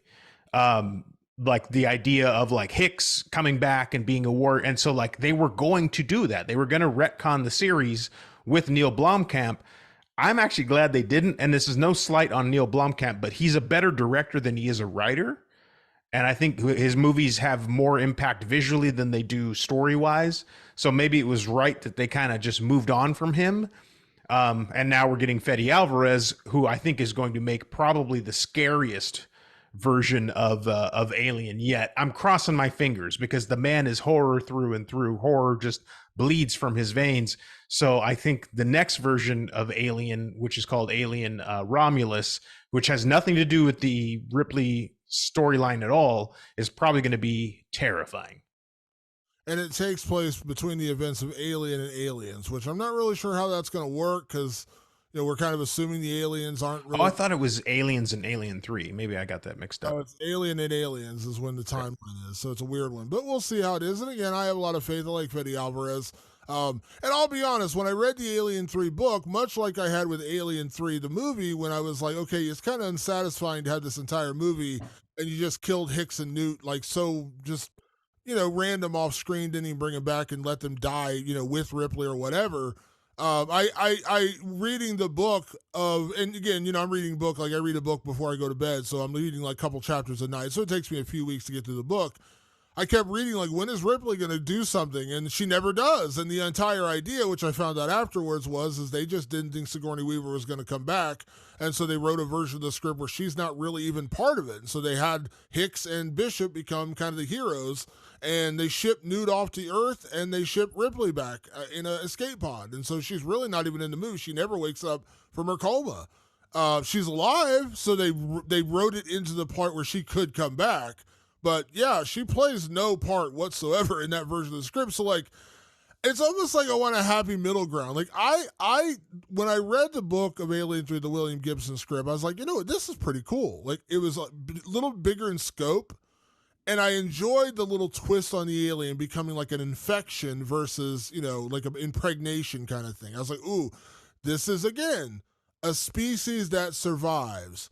It is a virus, and that's what viruses are. Viruses find new and creative ways to evolve and adapt and change. It's like watching the movie Outbreak. You seen the movie Outbreak? The one Oh with, yeah, oh yeah.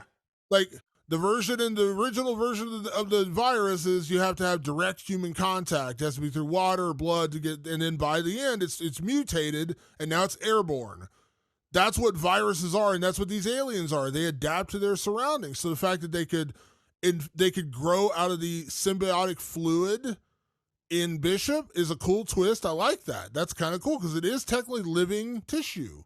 Yeah. They use that and it becomes a different kind of alien. Then it adapts and evolves again and mutates to where it's an airborne virus, basically, that can infect you. I like that twist. That's kind of, again, what speaks to the heart of this alien, which is it survives. If you get away from it, do not revisit it because it's not going to end well. Stop messing around with this alien. So I like that part of it. I like that Hicks survived. I like that it was, again, a little closer in tone to Aliens as far as him leading the charge and trying to save people, and they have to escape this big space station. I kind of enjoyed the scope of that. And I also enjoyed, as you said, the idea that they were setting it up for this epic fourth finale.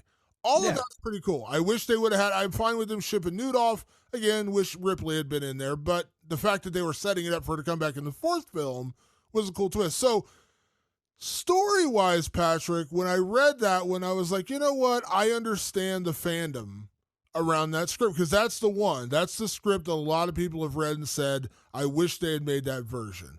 This is certainly not David Fincher's fault because he didn't write the damn thing. No. He just directed it. And as I said earlier, to be clear, I like Alien 3. I do. I dislike the one part, but otherwise, I think this is a pretty fun film. But I wish they could have done that because the story was so much grander and so much bigger in scope that I would have enjoyed to see how they would have done that. I think it would have been cool to see like that mutation, more aliens. Again, it felt much closer to a continuation of Aliens. Yeah. Whereas Alien 3 felt more like they went back to Alien. Again, not wrong. I ultimately enjoyed both versions, but I would have liked to have seen what they could have done with that. I would have too. There's still time, and all fans have to do. I implore all of you out there, if you're a hardcore fan of Aliens, just let them recast these people, which sounds sacrilege, right? We all worship at the altar of Sigourney Weaver. I know I do. I know you do. If we want to pick up from Aliens, put like Mary Elizabeth Winstead as Ripley, and somebody else as Michael Bihn's character as Hicks, and reboot the damn thing. Like, just do it and accept that it's different people and just be fine with it. And we could get that story. Don't get hung up on like, how are we going to de-age Sigourney Weaver? Sigourney Weaver doesn't want to do these movies anymore. She's done. Trust me. She doesn't want to. She doesn't want to map her face onto some random stunt person just so you can be satisfied. She would like you to move on too. And so if there's a possibility for a story like that one in the future, simple as that. Just recast those parts and let's keep it going. It won't be that hard because we already know Hicks is going to have half his face covered anyway. So the guy's not going to need to be like the perfect embodiment of Michael Biehn, but you are going to have to accept that Ripley's going to be in a coma for part 1. And then in part 2, she's going to reemerge and it's Mary Elizabeth Winstead and everybody's going to love it. Okay. Everybody relax. Are we good? Great. Now we got two more cool movies in the Alien franchise. Thank you. You're welcome. So you just answered my random question I was going to ask you. So if you were going to recast Ripley, and yes, Mary Elizabeth Winstead, that's where route you would go. Mary Elizabeth Winstead, who, if you don't know, was Ramona and Scott Pilgrim versus the World. She also had a cool action movie on Netflix called Kate, which is worth checking out. She has a similar look to Sigourney. She's not as tall. Sigourney's like almost 6 foot tall, but she's probably tall enough. She's taller. She has that same kind of doe-eyed face, that the unassuming. You would not cast her as an action star but I think she, and if you watch the movie Kate, you'll see she can fuck shit up plenty. Like she's pretty good at it. She was also in the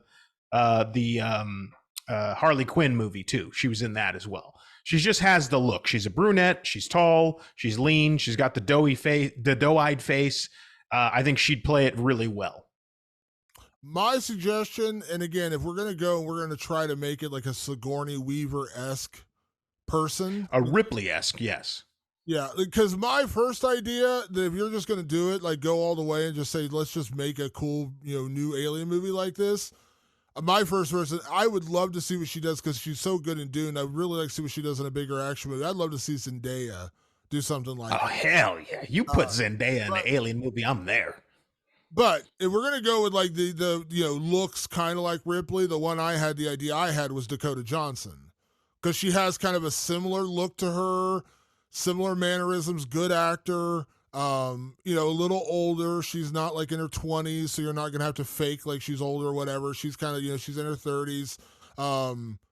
Dark hair, brunette, that kind of thing. I look at Dakota Johnson, I'm like, I could see her being a Ripley style character of that film if you're gonna redo it. You know who would have been perfect, Damon, but they already used her? Is Charlize Theron. Oh, Charlize Theron would have been. And by the time you're talking about, by the time that we're at the fourth movie, Charlize Theron is probably, I think, close to 50 years old now, and Ripley in Alien 3 is 42 years old. So she would have been the right age if we're doing this movie tomorrow. Charlize Theron, you put her in the black hair, in the Ripley hair from Aliens 3, she'd kick much fucking ass. But they've already used her, and we'll talk about her soon enough in a little movie that you love called Prometheus, one of your favorites, I believe. Love is a word I would not use for that movie. Yes, Prometheus. What's funny, you say that. I was literally about to say that. I was going to say they could have used Charlize Theron, but at this point, again, I think we're talking about an actor who's a little bit probably beyond that. Even if we just, use suspension of disbelief and forget about Prometheus and just put her back in the movie. I think even at this point she would be a little on the older side if we're going to just maybe continue it from Aliens to a new Alien 3. But yeah, like I think Dakota Johnson would be my choice. I like Mary Elizabeth Winstead. She's really good. She was also in the new Ahsoka series. She's a great actor. I like her a lot. I rewatched Scott Pilgrim fairly recently and loved that. Another one they could do, and I know this is similar because obviously she's in the Marvel universe, but Brie Larson would be great too. Like that's another one. She's a total dude. Yeah, that's another good call. I would Brie Larson in the Ripley wig. Sign me up. Like it's gonna be cool. Zendaya in the fucking Ripley wig. I don't give a shit. Like you know how I'm not precious with this stuff, but Zendaya kicks much ass, and she's tall as fuck. I don't know if you've met her, but in heels, she's probably about your height. She's a tall person. Yeah, I worship at the altar of Zendaya. I think she can do that. I was like, I'd like to see her get like that kind of cool action role. And again, I don't care that she doesn't look like Ripley. I don't give a shit about that. I'm with you. No, I don't care. Like, so I don't. Again, I'm not. But like, and again, I think that's like, we get married these ideas, and we're going to talk about with Prometheus, and I don't want to get off the subject too far here, but like, I'm with you in that regard. Like, it's not sacred, it's not sacrilege to go back and revisit this material. Just like when they did the Halloween 2018, and they said we're just forgetting about every other version. I was fine with that. As long as you give me a good movie, I don't care. Now, they did give me a great movie in 2018. It's what happened after that I didn't like. The 2018 version was pretty damn good. Same thing here. Like, I'm not married to the idea that only Sigourney Weaver can play Ripley. I'm not married to the idea that you couldn't redo an Alien 3 and make the version that William Gibson wrote or some version of that movie. Maybe a more updated, not as Cold War-esque kind of movie. That would be fine. And the fact that you're going to have to cast Brie Larson as Ripley, no. And I guarantee you Sigourney Weaver would give her blessing and say, go get it. You know what I mean? Yeah. Like, Sigourney would be like, leave me the fuck alone. Yes, please. Yeah, I'm 79 or like she's like 79 now. Like I was like, good Lord. Like she's like, she ain't doing Ripley action scenes at this point. She still looks amazing for being in her 70s. Yeah. Let's be clear about that. but she's not jumping around and doing, Ripley moves at this point in her career, much less does she want to have her face superimposed on, Brie Larson's body or anything like that. So, No, let's not get into your fantasies right now, Damon. but I'm not married to the idea that you couldn't do that. Like, I'm okay with that. Like, this is a franchise, a science fiction franchise. I have no problem if they wanted to revisit this somewhere down the road, and I'm very excited about Fede Alvarez's film. I'm very excited about Noah Hawley's TV show. Yeah, me too. On FX, which is also an alien series. So I'm all for it. I'm all for it. And by the way, maybe I got the time. Maybe it was Noah Hawley's series that takes place between Alien and Aliens. I can't remember which one it is. Maybe that's the one. Yeah, I swear it was after the events of, yeah. One of them takes place between Alien and Aliens, and I think it might actually be the Noah Hawley series, because that one takes place on Earth, and I think it takes place between the first and second movies, which is odd how you're going to get the alien part in there. But yeah, I think that's the one that takes place between the first and second movie, I think. Noah Hawley's, that's going on FX. They're both coming out within the next year, which is weird timing, but yeah, so. Sign me up. I want to see it all. Throw everything you got at me, but like you said, just make it good. Yeah, make it. I don't care. I'm not married to. You have to. I love Michael Biehn. He's one of my favorite action actors. But recast the Dwayne Hicks. I don't care. Make it good. Yeah, that's fine. Zac Efron is. He's not busy right now. Let him be Michael Biehn. He was great, and he was great. He was great in the Iron Claw. Yeah, I'm fine. Let's do it. Let's do it. I'm calling those people right now. Where's my phone? Zac Efron, do you want to play Hicks? Yeah, are you free? Brie Larson, can you play Ripley? Let's go. Brie Larson, can you put on the Sigourney Weaver mask and dance for Damon, please? Tell me, by the way, if this movie was done a few years ago, tell me Millie Bobby Brown wouldn't have been the perfect Newt when she started Stranger Things. Oh, yeah. No, Millie Bobby Brown would have been a great Princess Leia, like in Rogue One. That moment where they had Princess Leia, like make it Millie Bobby Brown. She would have been great. Yeah, but at the start of Stranger Things, not now, she's like 22 or whatever. Oh, yeah, not now. But I think the now Millie Bobby Brown, if you were going to do a Princess Leia movie, just make it Millie Bobby Brown. It'll be great. Yeah. But she would have been great in Newt in the back of the day. But yeah, she would have been a great Newt. Yeah. And so, there's options. Again, I'm not married to any of it. Do it as long as you make it good. That's all I care about. Let's get into categories, Patrick, because we got a lot to get to with categories this week for Alien 3. And we're going to kick things off as we do each and every week here on the show. We're going to talk about best performance. Now, overall, I will say, I think this is a very well-acted movie. I think everyone does a great job. I was introduced to a lot of great character actors in this movie. Pete Postlethwaite, who ended up being a really incredible character actor, appeared in The Town, a bunch of Usual Suspects, did a lot of great movies. He's in this. I mentioned Holt McCallany, who, of course, was just recently in The Iron Claw, also did Mindhunters. Charles S. Dutton, who was a great character actor. He was a guy who I thought could have absolutely been an A-list star. Never really got there, but he was incredible. Really, really good cast. And, of course, Charles Dance, who went on to become Tywin Lannister in Game of Thrones. So, Patrick, for you, who was your best performance in Alien 3? Damon, did I go 3 for 3 and Sigourney Weaver's my best performance? No, I didn't. And we really didn't, when I think about it, we didn't really get into tons of the story of this movie because, again, the story's kind of light on this movie. But the performances, you're right, are incredible. Many great English actors, but I didn't even pick an English actor, Damon. My best performance goes to Charles S. Dutton as Dylan. Now, I grew up with Charles S. Dutton on the sitcom Rock. I don't know if you ever watched that show. I did. But he was in the 90s, you had sitcoms where it's just a dad and a family and they go through shit.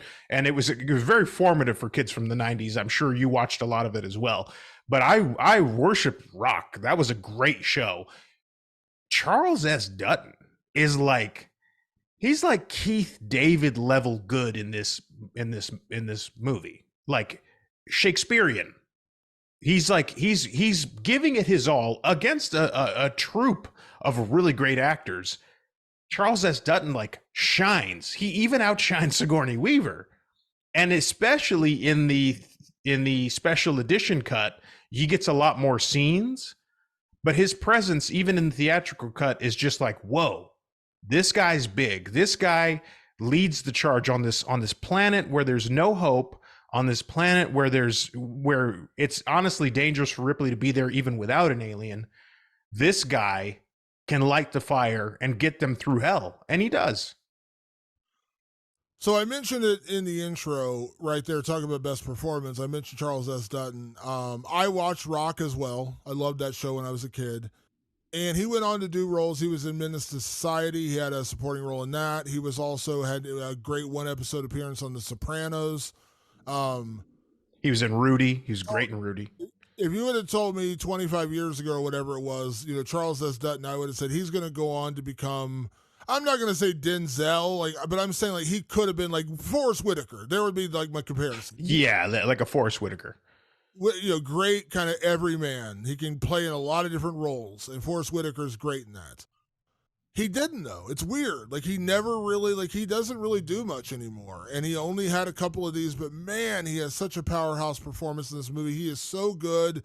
Every scene he's in, he's great in. And I know you mentioned we didn't really talk a whole lot about the story. I want to mention that because you said it's kind of light on story. I mean, the story is really Ripley lands on this planet. The prisoners are all very suspicious of having a woman around because they've all, they're all devout celibates. They're devout, religious, very pious.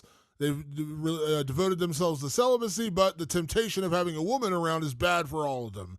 And Ripley, of course, finds out that an alien followed her on the ship, and then all chaos breaks loose of this alien running amok in this prison, kills prisoners. They go through a couple of different versions of trying to trap the alien. At the same time, the company is coming to retrieve Ripley and the alien for weapons purposes, for the weapons division.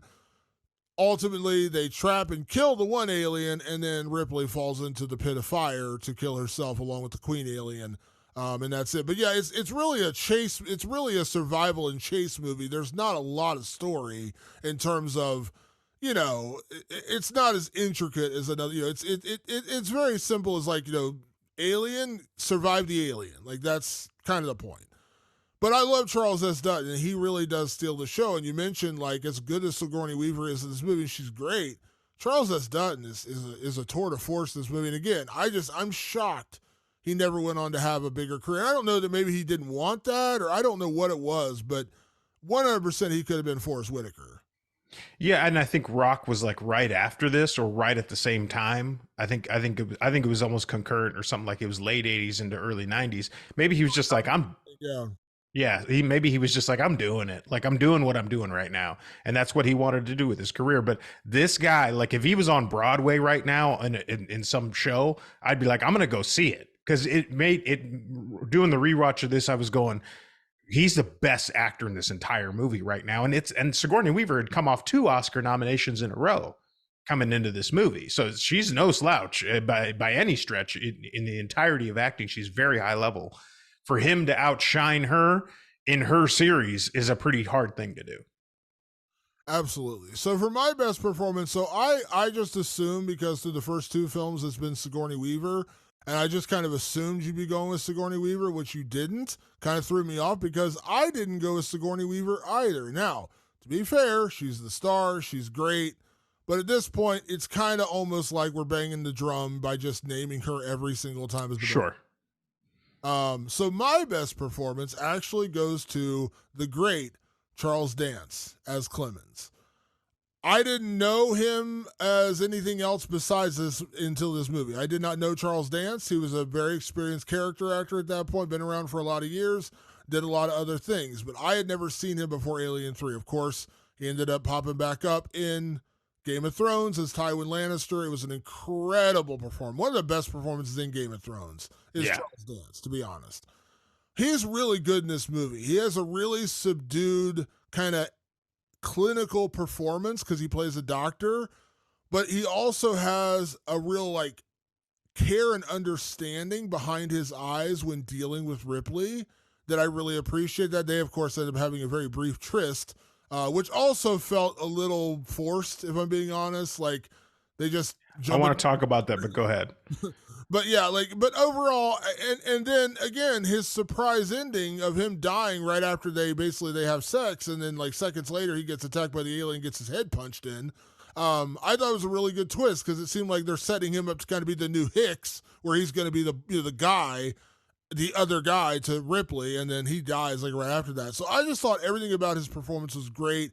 It was very subdued, but also very smart with the way he played the role, and I loved that he had this kind of care and understanding when dealing with Ripley and her tragedy and what she was going through. You know what I really appreciate about Charles Dance, and I think this performance, and I want to credit the podcast. Of course, I can't remember the name of the podcast, but I was listening to one, but they brought it up, and it's when they articulated it, it struck me, and I was like, they're right. Charles Dance plays the love interest in this movie, which is normally always given to a woman, and the man is the action lead. Now we know when Sigourney Weaver is your star, you change the game, and because she insists upon that, and she's great at it. She's great as the lead. She says, I want a love interest. Ripley is human, and she hasn't gotten lucky in quite some time, and she's been through hell. And Charles Dance looks mighty fine, so she wants a little piece of that. Charles Dance recognizes that as his role, and he plays. I mean, if you would imagine like just flip the script and it's like Arnold Schwarzenegger, and then there's a doctor, and he's attracted to her. She's softer spoken. She almost shrinks in the frame next to him and sort of kowtows to his advances. That's exactly how Charles Dance plays this. It's such a unique thing. You don't see the men ever play the love interest in that way, where the woman is taking full control of the sexual situation. She's the one objectifying him. She's the one deciding, like, I want to have sex with you. And then they do that. And then in turn, he goes, I like, don't play me like an idiot. You had sex with me, but I'm trying to get information from you about what's going on here. And she still plays coy with him. Like, you'll understand soon enough. It's a total like gender role reversal that goes way over everybody's head. But Charles Dance, the way he plays it, he doesn't try to out macho her at all. She's in control of the situation. He lets her lead. Fantastic. Like an underrated moment in this movie that is like kind of an outlier. You don't see it in a lot of movies. Yeah, he really does. Like, he lets her take the lead, and he shows support throughout the entire time. Like, he is the supportive guy, which, as you said, is almost always the reverse. It's the supportive woman, which is action movie 101. We all know it. We've all seen it. 101. Been done 1,000 times. The fact that they switched it on this thing and juxtaposed the two roles, where Ripley is the one in charge and Clemens is the one reacting to her, following her lead, doing what she says. It's a very role reversal, and you're absolutely right. But I think he played it so well because he plays a strong character. He just also has no problem catering to what Ripley needs and what Ripley wants and what Ripley's on a mission for. And I think that's so smart of him in this role.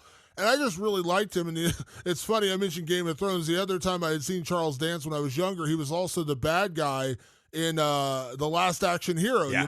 Arnold Schwarzenegger. Yeah. That's the other time I'd seen Charles Dance was in The Last Action Hero. He played the bad guy in that movie.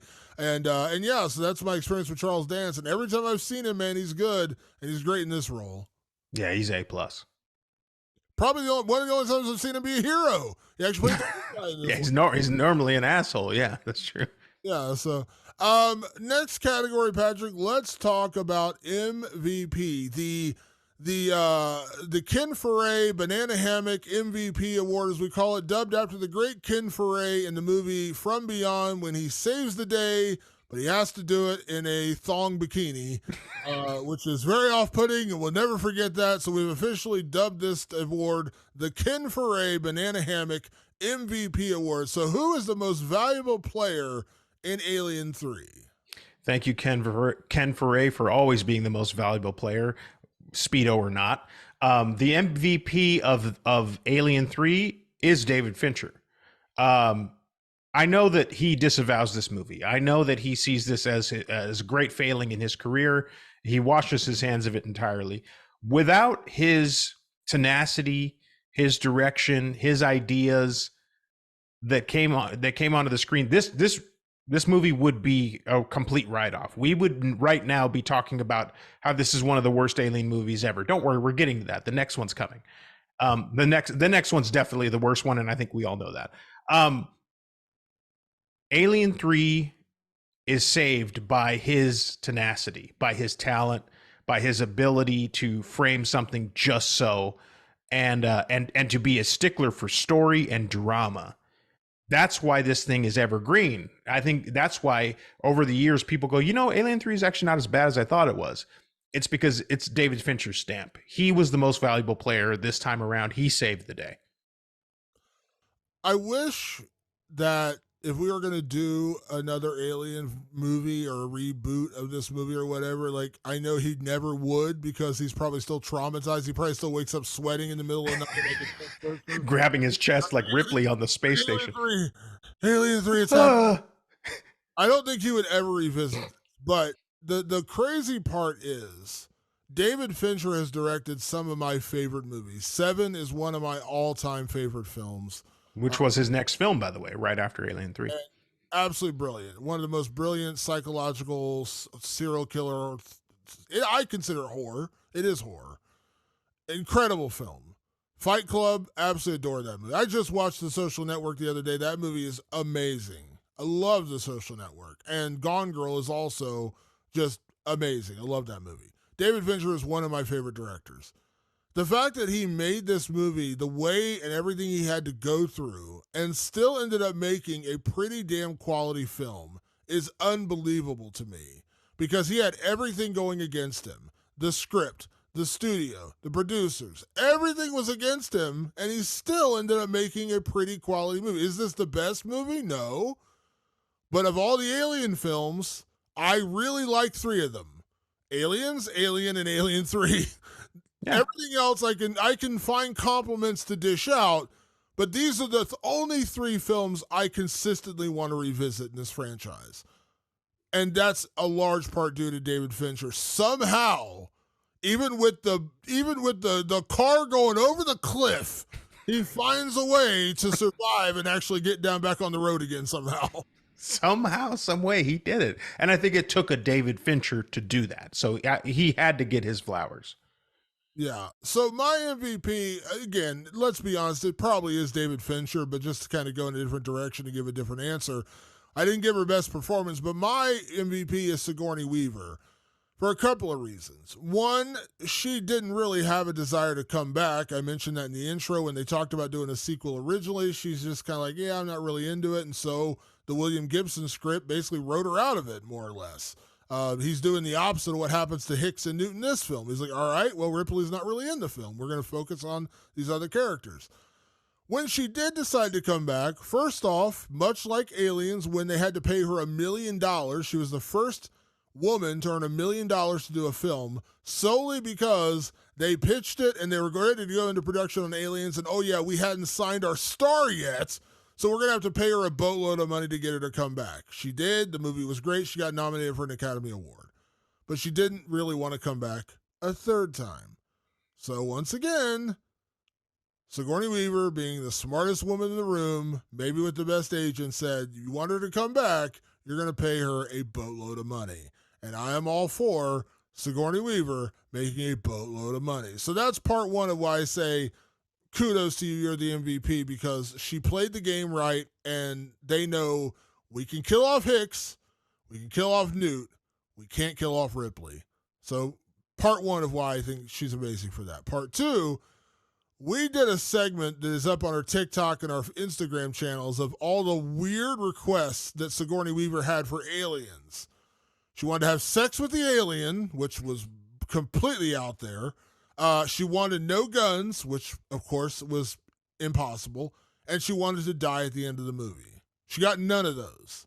She came back for the third one, and she insisted once again, Ripley needs to die.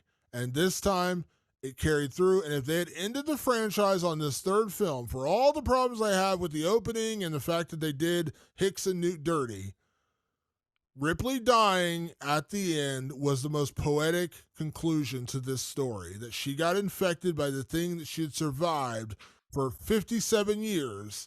It eventually got her, but she was not going out without one last fight, and that was dying, basically throwing herself into the pit, into the furnace to kill both her and the queen alien that she was carrying with her. Thought that was a poetic, perfect ending for Ripley, and I don't know for certain that we would have got there had Sigourney Weaver once again been emphatic about, I'm coming back, but I want Ripley to die. And I do believe, I'm not mistaken, that was her one story point. I want Ripley to die. And so Ripley died.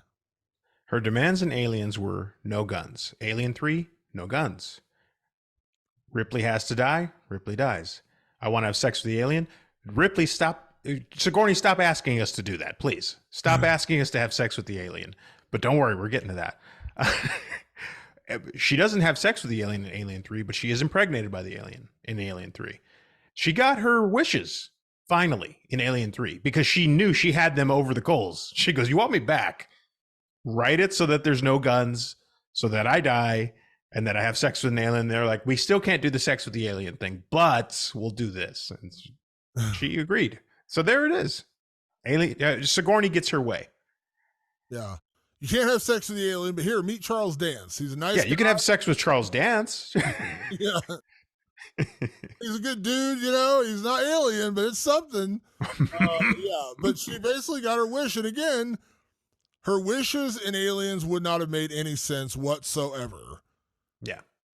But her wishes in Alien 3 actually paid off and made this a better film, in my opinion. So, yeah, Sigourney Weaver gets the MVP award.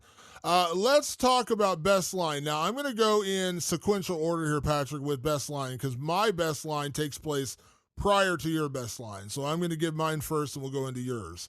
So my best line isn't necessarily as telling. It isn't as impactful as some other lines in this movie. It doesn't inform you of the story. But once Andrews dies, the alien jumps down out of the ceiling, pulls him up, and kills him. And one of my favorite moments, it was almost my favorite line, is when the alien pulls Andrews up into the ceiling and the blood falls down, and one of the prisoners just goes, "Fuck!" pretty apropos of what this movie's all about. But at this point, the alien is in there. They all accept there's an alien creature picking them off one by one, and they're more or less doomed unless they stop the alien. So they're all gathered into this room trying to figure out what they can do. And Ripley's like, you got no guns. You got no weapons of any kind. We got really no way to do this. And then my guy, Morse, I think his name is Morse. Did I get that name correct? Yeah, it's Morse. Okay, Morse. Morse basically has had enough of this, and he's just kind of laying it out to Ripley of basically the dire situation they're in at this prison, but also the dire situation they're in because she landed there. What 85 is trying to tell you is call that me we ain't that. got no entertainment centre, no climate control, no video system, no surveillance, no freezers, no fucking ice cream, no rubbers, no women, no guns. All we got here is shit. Oh, what the hell are we even talking to her for? She's the one that brought the fucker. Why don't we just get her head and shove it through that fucking wall? It's great. That's the definition of me losing my shit. Like, when I watch Halloween Ends and I'm like, there's Michael Myers, there's no... That was, that was Damon outside the movie theater. I'm just going to shove David Gordon Green's head through the fucking wall. When he says, there's no ice cream. Yeah, there's only Corey. Yeah, that was me at that movie. I was like, there's no knife. Oh, shit. Corey. Somehow I turn it back on Halloween Ends every time. But yeah. Oh, it always comes back to that. When he lays out, he's like, there's no ice cream. Yeah. No, it's great, and it's another reiteration of like Ripley's truly in the most hostile environment she's ever been in these movies. In the first movie, she's with her friends and lovers. In the second movie, she's with a bunch of Marines who don't really like her, but they band around her. In the third movie, these guys fucking hate her. They don't want her around. And she's only brought problems to them, so they're only more hostile towards her. So yeah, it is one of those moments where it's like where you understand like she's in a bad way. She's she's getting it from both sides, which has many meanings. But the point being is it's dangerous world for her on Fury 161. Yeah, and Morse was played by character actor Danny Webb, who's been around for a long time. I want to give credit where credit's due with Danny Webb. And also, just to throw this out there, Danny Webb Morse is the only survivor of Fury 161. He's the only one that gets out of there alive. He gets shot in the leg, but he actually makes it. So interesting. Yeah. Out of all the people there, 25 prisoners, their attendants, whatever you want to call them, and Clemens, they're all dead. Morse is the one guy who makes it. So yeah, and he was sort of the one he was one of the more dismissed prisoners. Like he was kind of smaller and not as cool as all the rest of the guys, but in the end he comes out on top. And he hated Ripley, but he's the one who basically helps her at the very end. He's the one that, cuts off the Weyland-Yutani people, allows her to get away so she can get to the furnace, and he helps her drop down and kill herself. So Morse kind of plays a little bit of a hero in a way, even after he's like, she's the one that brought the fucker. He even figures out how to kill it because they drop it in the hot lead and it still bounces out. And he's like, it's steaming hot. Like if you hit it with the sprinklers, it'll explode. And that's how they killed it. It was his idea. Yeah, good job, Morse, buddy. You pulled it off. Yeah, he's another MVP. Morse, you got the job done. I just like that character. I just thought he was really good the way he delivered it. He was good. So, like, very delicious. What is your best line, Patrick? Set this up for us. My best line comes at a kind of a critical point in the movie where they realize they have no choice but to fight this alien, and it's a great moment because it is between Charles S. Dutton's character Dylan and Ripley, two very top flight actors, kind of going toe to toe in this moment. And she just reminds him that, like, hey pal, I know you got a problem with me, but consider the situation. You want help from us Y-Chromo boys, huh? You got something better to do? Why should we put our ass on the line for you? Your ass is already on the line. The only question is, what are you gonna do about it? That's it. That's the movie in a nutshell. Yeah. Us Y-Chromo boys, which is, by the way, the new title of our podcast, Y-Chromo boys. Yeah. Yeah, no, it's honestly, of all the ways this film feels different from Aliens, that's like the one conversation that feels reminiscent of what like the Marines would have said on LV-426 when you had all the great one-liners from Hudson and Hicks and everybody else. That was the one line where she's like, your ass is already on the line, pal. The question is, are you going to do something about it? Like, that's great. It was, and it's almost like it's almost informed from Aliens.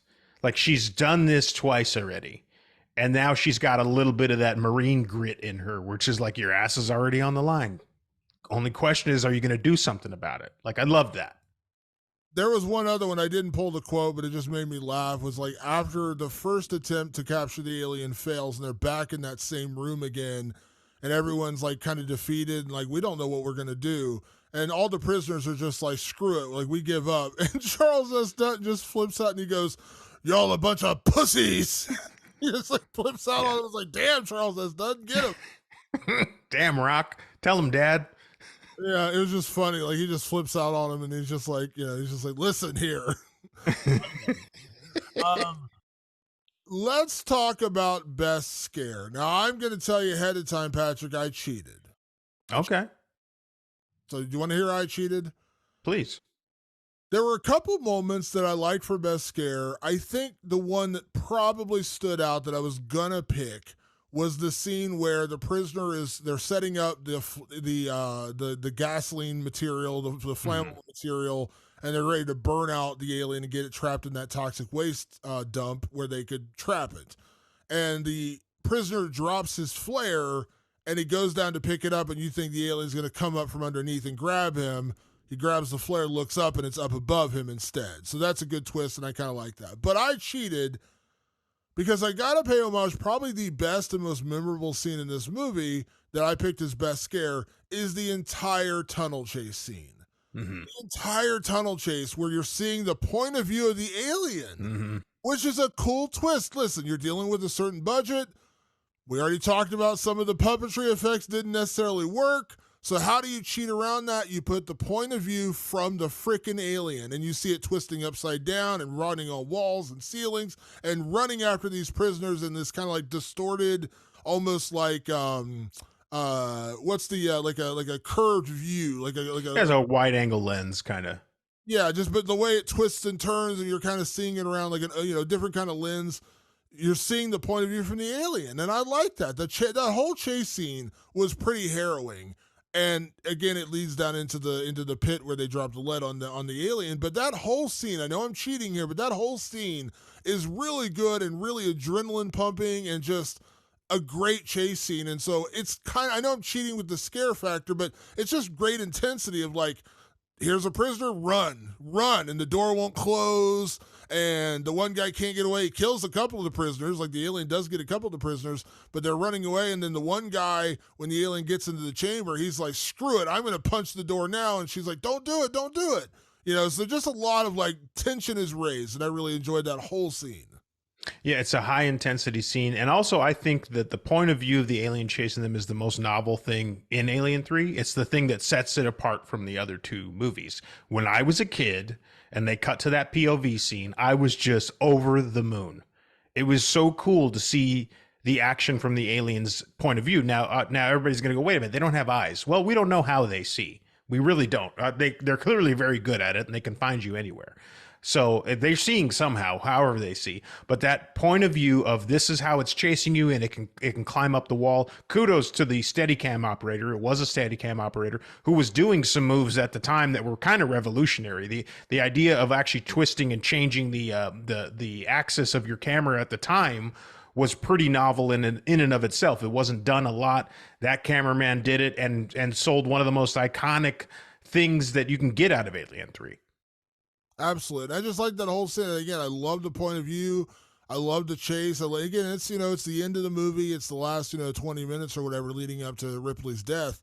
But I just loved it. It was just great, like tension, that whole scene. And that to me, sometimes the best scare isn't just me jumping out of my seat.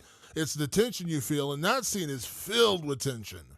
Yes. Yeah, no, it's a great tension scene. And Fincher's great at tension. Yeah. So Patrick, for you, what was your best scare? My best scare was a little more classical, and it's actually during those scenes, right? They're trying to trap it in and get it into this piston chamber so they can push it into the lead vat. One of the guys closes the door, and he goes up to look like, oh, maybe I got it. And right as he looks, the alien's hand breaks through the glass from the portal and is like reaching around to grab him. Very classic style scare. And I just loved it. Like something about it felt very horror and very familiar to horror films. Yeah, that was Pete Postlethwaite. That was his scene. He closes That's right. the door, thinks he's safe, and the alien pops through the glass. And he's like, "Oh shit!" And, runs away at that point and actually gets away. But yeah, that is a good scare. That was probably the most classical scare outside of again they do cheat back to the original Alien where the alien is kind of creeping around corners, hiding in ducks, so it kind of jumps at you a lot more than it does in Aliens, whereas Alien's much more of an action film. This kind of goes back to where Alien, it's like, Dallas crawling through the ship and then the alien just pops out in front of him. Same kind of thing here where you're just turning around every corner and the alien. And also, one other thing I really liked about this movie, this is going off a little off subject, but when we find out that Ripley's infected or impregnated by the alien, the fact that the alien knows that and can smell it on her, the very famous scene in the infirmary when it kills Clemens, and she's laying on the floor and it comes right up to her and the jaws, everyone knows the photo. It's the most famous photo from this movie. But a lot of that, I love that little detail of like, it knows that you're carrying its future in your body so it can't harm you. And so she continues to taunt it. Once she figures that out, like she uses that as a weapon to go after it. And the great scene at the ending, which is she's trying to lure the alien into the lead pit and it won't follow her. It just keeps kind of going away from her because she can't get it to draw near. When Dylan grabs her and starts pulling her away like it's threatening her, that's when the alien comes in because it sees him as a threat to its queen. I love that. I weirdly love all the little smart alien details throughout all these movies. I praised it left, right, and center about aliens. That little detail, which again is very, very present in this movie, but like that detail, it doesn't come out of hiding until it realizes that she's being threatened. Yeah, don't make an alien movie. And I hope Fetty, I'm sure Fetty's a very smart guy. So make sure your aliens are highly intelligent. They must know what's going on. They must have a plan in place, and they must move with intention. They are not just a jaguar trapped in your spaceship. They have intentions, they have goals. And this movie carries that idea. And that is great. It's one of my favorite scenes in the whole thing, where he grabs her and he's wrestling her back, and then finally it starts to come out of the steam and come after them. It's fucking cool. Yeah. Have they ever established, do these aliens eat? Like, do they go for dinner? Like, are they eating their prey? Because it doesn't seem like they are. Like, I think they are eating, and I think Alien 3 shows it a lot. Is that often? I mean, I guess they're attacking, but in those moments, they're gnawing at the flesh. You know what I mean? Like, there's quite a few scenes where someone will come upon it and it's already mauling somebody, and I'm assuming during the mauling, it's having a bite to eat. yeah. I was just curious. It's like, they're the ultimate weapon. You wonder, are they actually having a snack too? Like, is there any explanation here for the aliens? Are they having a snack? Are they enjoying something? Uh, let's talk about best gore, because this isn't the goriest film in the world, but there is a lot of blood, just not technically gore, really. But there's moments. There's definitely moments. So, Patrick, what was your best gore in Alien 3? I was almost going to cheat and use something from the special edition, because in the special edition, they actually show the aftermath of Hicks's death. And it is very gory. Like, you see a part of his jaw and he's all busted up because something like a support beam like came down and just basically mangled him. And they show that in the special edition. There was also, and they didn't even show it in the special edition, a very, very dark and very graphic scene of Newt being autopsied. They show it in the theatrical cut. It's in there, but it's very brief, and they leave a lot of it up to you. Apparently, there is a version that is extremely gory and extremely graphic. But I didn't want to cheat, and I didn't want to use the stuff that not everybody can see. So I chose Bishop's resurrection. When I was an 11-year-old kid, I loved this scene where she goes to the mangled wreckage and she finds Bishop to learn what happened on the ship as it went down. So she plugs him back in. Boy, I don't know what the hell was wrong with 11-year-old me to be like, this scene is so fucking cool. This scene is gory as hell. He is smashed to shit.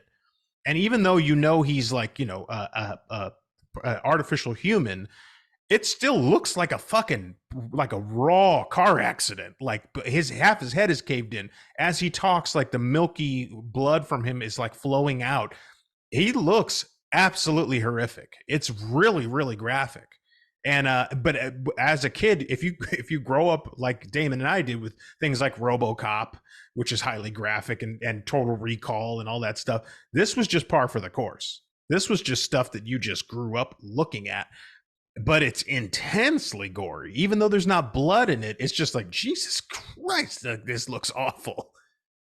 We don't have a category for best effect, because not every film's going to have effects. You know what I mean? If there was one for best effect, this would be it. They really killed it with Lance Henriksen coming back and playing Bishop in this scene, like a mangled, torn apart human android, the synthetic human, to see the artificial human, to see that moment. Like, they really did a good job. Like we talked about with Ash in the original one, like they did a pretty good job with that, but you could also tell at the end when Ash is like sitting on the table, you could 100% tell it was Ian Holm, his head sticking through a table, and they just decorated the gore around him. Like when they pulled the head up, you tell it's not a person, then they cut away and pull back and it's Ian Holm. You can tell that. They did a really good job with the effects of like making it look like a mangled Lance Henriksen. Like, I was really impressed with the prosthetics they used in this. It's a full animatronic piece. Like, Lance Henriksen is not there at all. It's a mold of him with robotics, and it's a beauty of an animatronic piece. It's really the best thing that they do in the whole movie. Yeah, it's a great effect. So that was a great scene. So for me, my best gore was the death of poor Clemens, which is when he gets wrapped up in the medical curtain and the alien, we finally see the jaws go and just punch through someone's head, and it punches through his skull and his head just explodes. Very graphic scene and a very gnarly death for the guy that Ripley just boned. It was just a really, like, she's getting ready to tell him everything. He's like, do you still trust me? Because he tells her the truth about where he was a doctor and how he ended up here at Fury and ended up staying. And she's like, do you still trust me? And she puts out her hand, her arm, and says, you can still give me a shot. And he does it. And she's just getting ready to tell him the truth, just going to lay it all out for him so he understands what he's up against. And the alien drops out of the ceiling and attacks him and kills the poor guy. But when that alien punches through his skull, boy, does it explode, and boy, does the blood go flying. It's just the briefest of glimpses, but you go, holy shit, like it's very gory. I mean, it's an explosion. It's like a bomb went off right on the side of his head. Fede Alvarez's Evil Dead kind of is one of the goriest movies you'll ever see. What's he going to do with aliens? Maybe I'm putting too much expectation on Fede's movie, but knowing how gory it can be just from that glance at Charles Dance's head exploding, I expect Romulus to be the goriest of all the alien movies. Yeah, I'm really excited to see what they do with that. And I also love that, we see the aliens attack you in so many different ways and you die.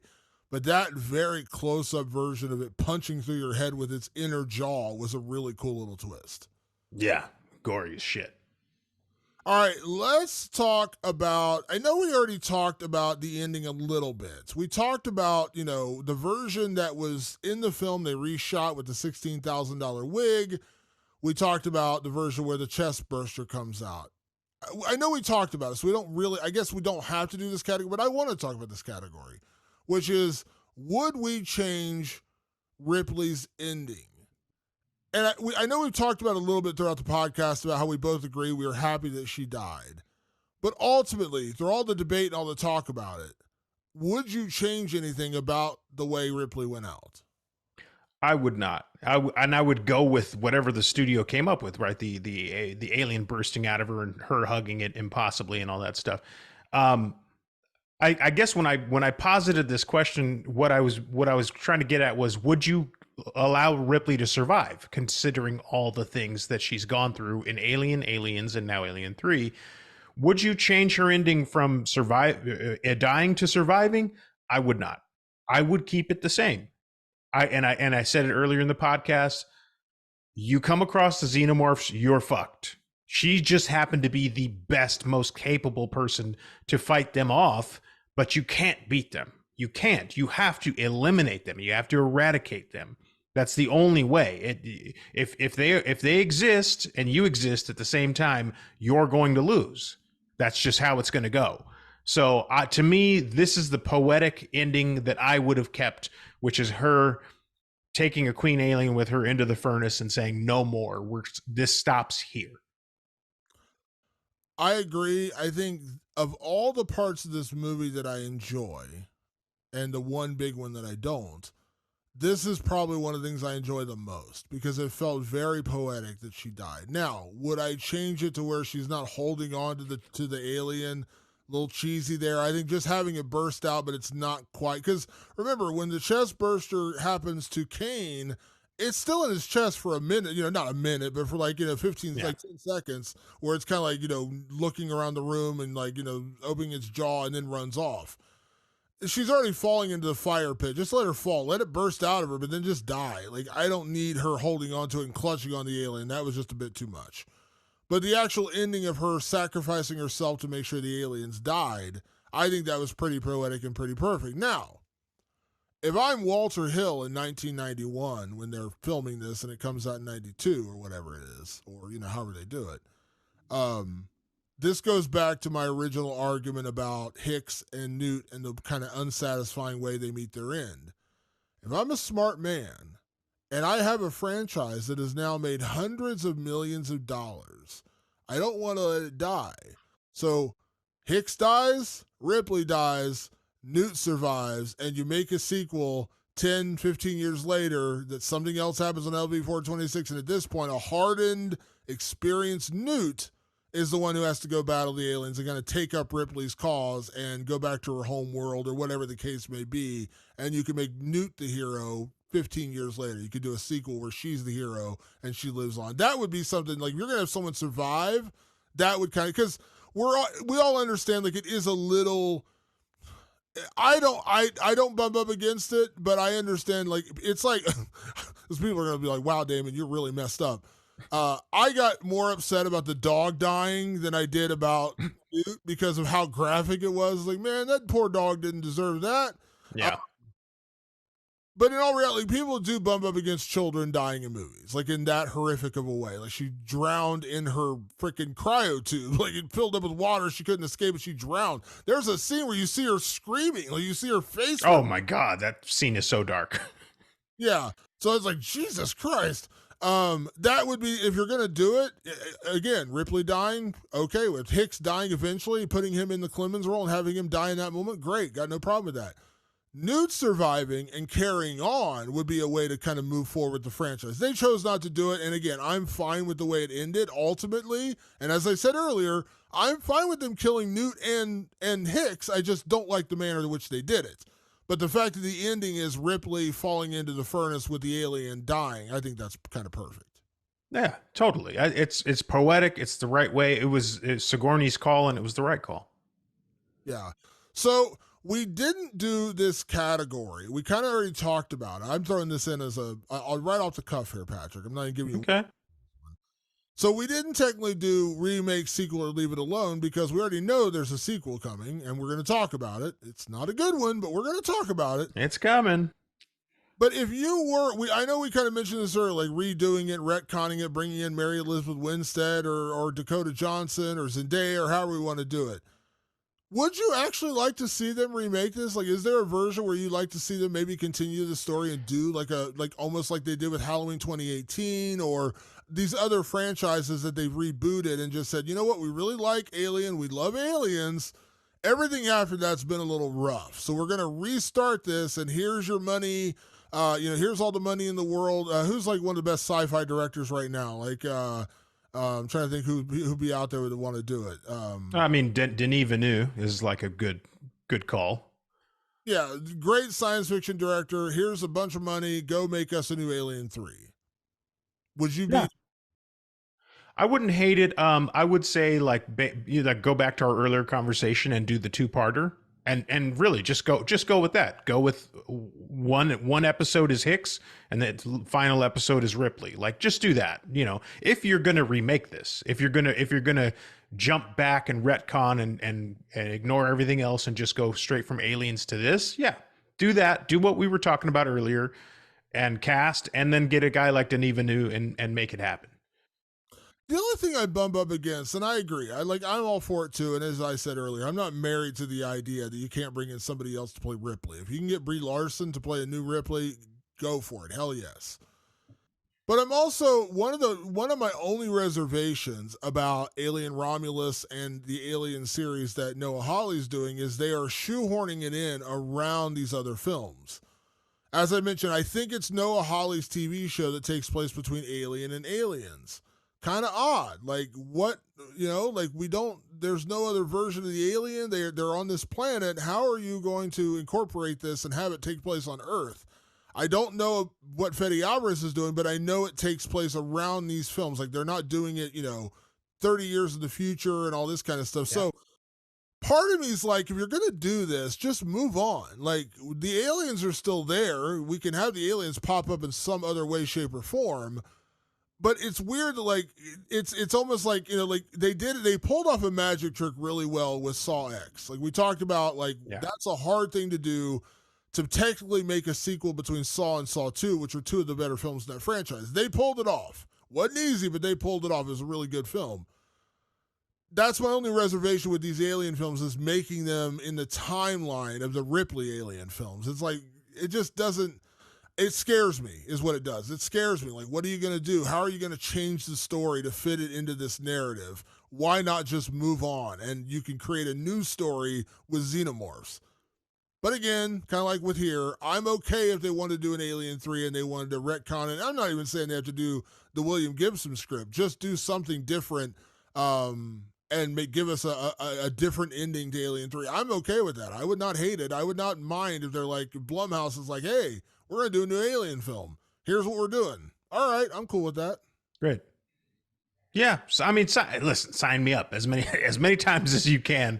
Keep this Alien series going. It's an interesting series. Does it always work? Not always, and we're going to talk. There's a couple of missteps coming. They are, and Romulus could be a misstep. We don't know. The Noah Hawley TV show could be a misstep. We don't know yet. But I like this series. I like where it sits in the sci-fi culture. I like where it sits in the horror culture. It's a cool series. It's about to get dark, folks. If you thought Alien 3 was dark, Alien Resurrection is going to bum you out real bad. It's going to bum you out. I caught like 10 minutes of it on TV a couple of weeks ago, and I was like, the shit is this? Like, what the fuck? But we'll get there. It's coming. It's next in our series lineup. So be prepared to get far darker than Alien 3, and not for the reasons you think. Yeah, exactly. All right. Can we survive this horror film? This is the category, Patrick, where, of course, you and I inject ourselves into whatever horror film we are reviewing. So when it comes to Alien 3, can we survive this horror film? Damon, I might, just like Sigourney insisted, I might kill this category off for the rest of the franchise because of what I said at the beginning. At the end of the day, if you're on the same planet within 2 miles of a xenomorph, you're fucked. You just are. You could fight like hell, and we've established that in Aliens. I think you and I would, as best we can, or we'd shit ourselves, cower in a corner, and get our heads punched in. But you can't beat a xenomorph. Even the great Ellen Ripley can't. She tries her damnedest, and she can't beat the xenomorphs. So no, I'm not surviving Alien 3 as best I try. Yeah, I think when you put yourself in the role of this movie and you say you're the prisoner, well, none of the prisoners except Morse survives. Like one guy survives. Even the administrators don't make it because Aaron's 85 actually hits the bishop too with a pipe, and they shoot him dead. So yeah, like you're not making it out of here. Like even in your best attempts to survive this thing, whether it's the alien or the corporation, you're dead. Like because I guarantee you, the corporation would have killed everyone anyways. If there were any survivors, the corporation probably would have eliminated them to keep their secret about what they're doing. So yeah, you're not making it out of here. Either the alien's going to get you or the corporation's going to get you. You're not making it out. You're not making it home for dinner. There's no way around that. So as much as I would like to think that, I would survive the hallway chase scene and I would, stare down the corporation, all these kind of things, I'm dead. Like, let's be honest, I'm dead. Like, we're both dead. We ain't making it out of here. We may not fall in the furnace. We may not have a cool ending like Ripley does, but we're not making it out of there. We're going to get 85 where you just get shot in the back.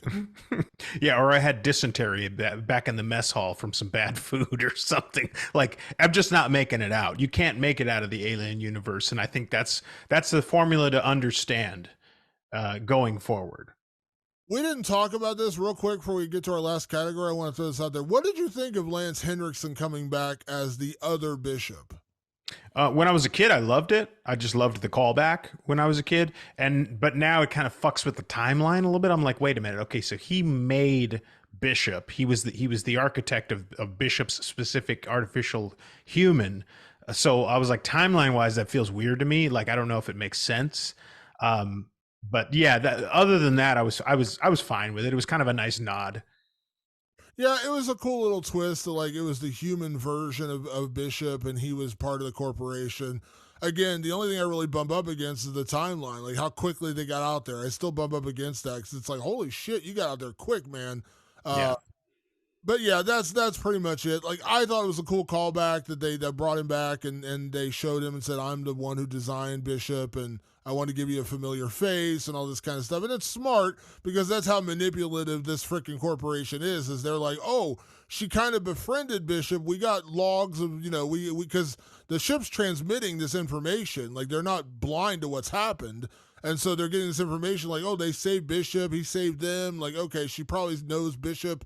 So we're going to send in Bishop and be a friendly face to try to draw and lure her back from the ledge. And Yeah. it doesn't work, of course. But yeah, I thought that was a kind of a cool twist. To say basically I'm the designer of Bishop and I designed him to look like me. Yeah. It was fine. It's still fine. But I was like, oh yeah, it does kind of make me feel weird about the timeline, but I thought it was cool. Yeah, it's all right.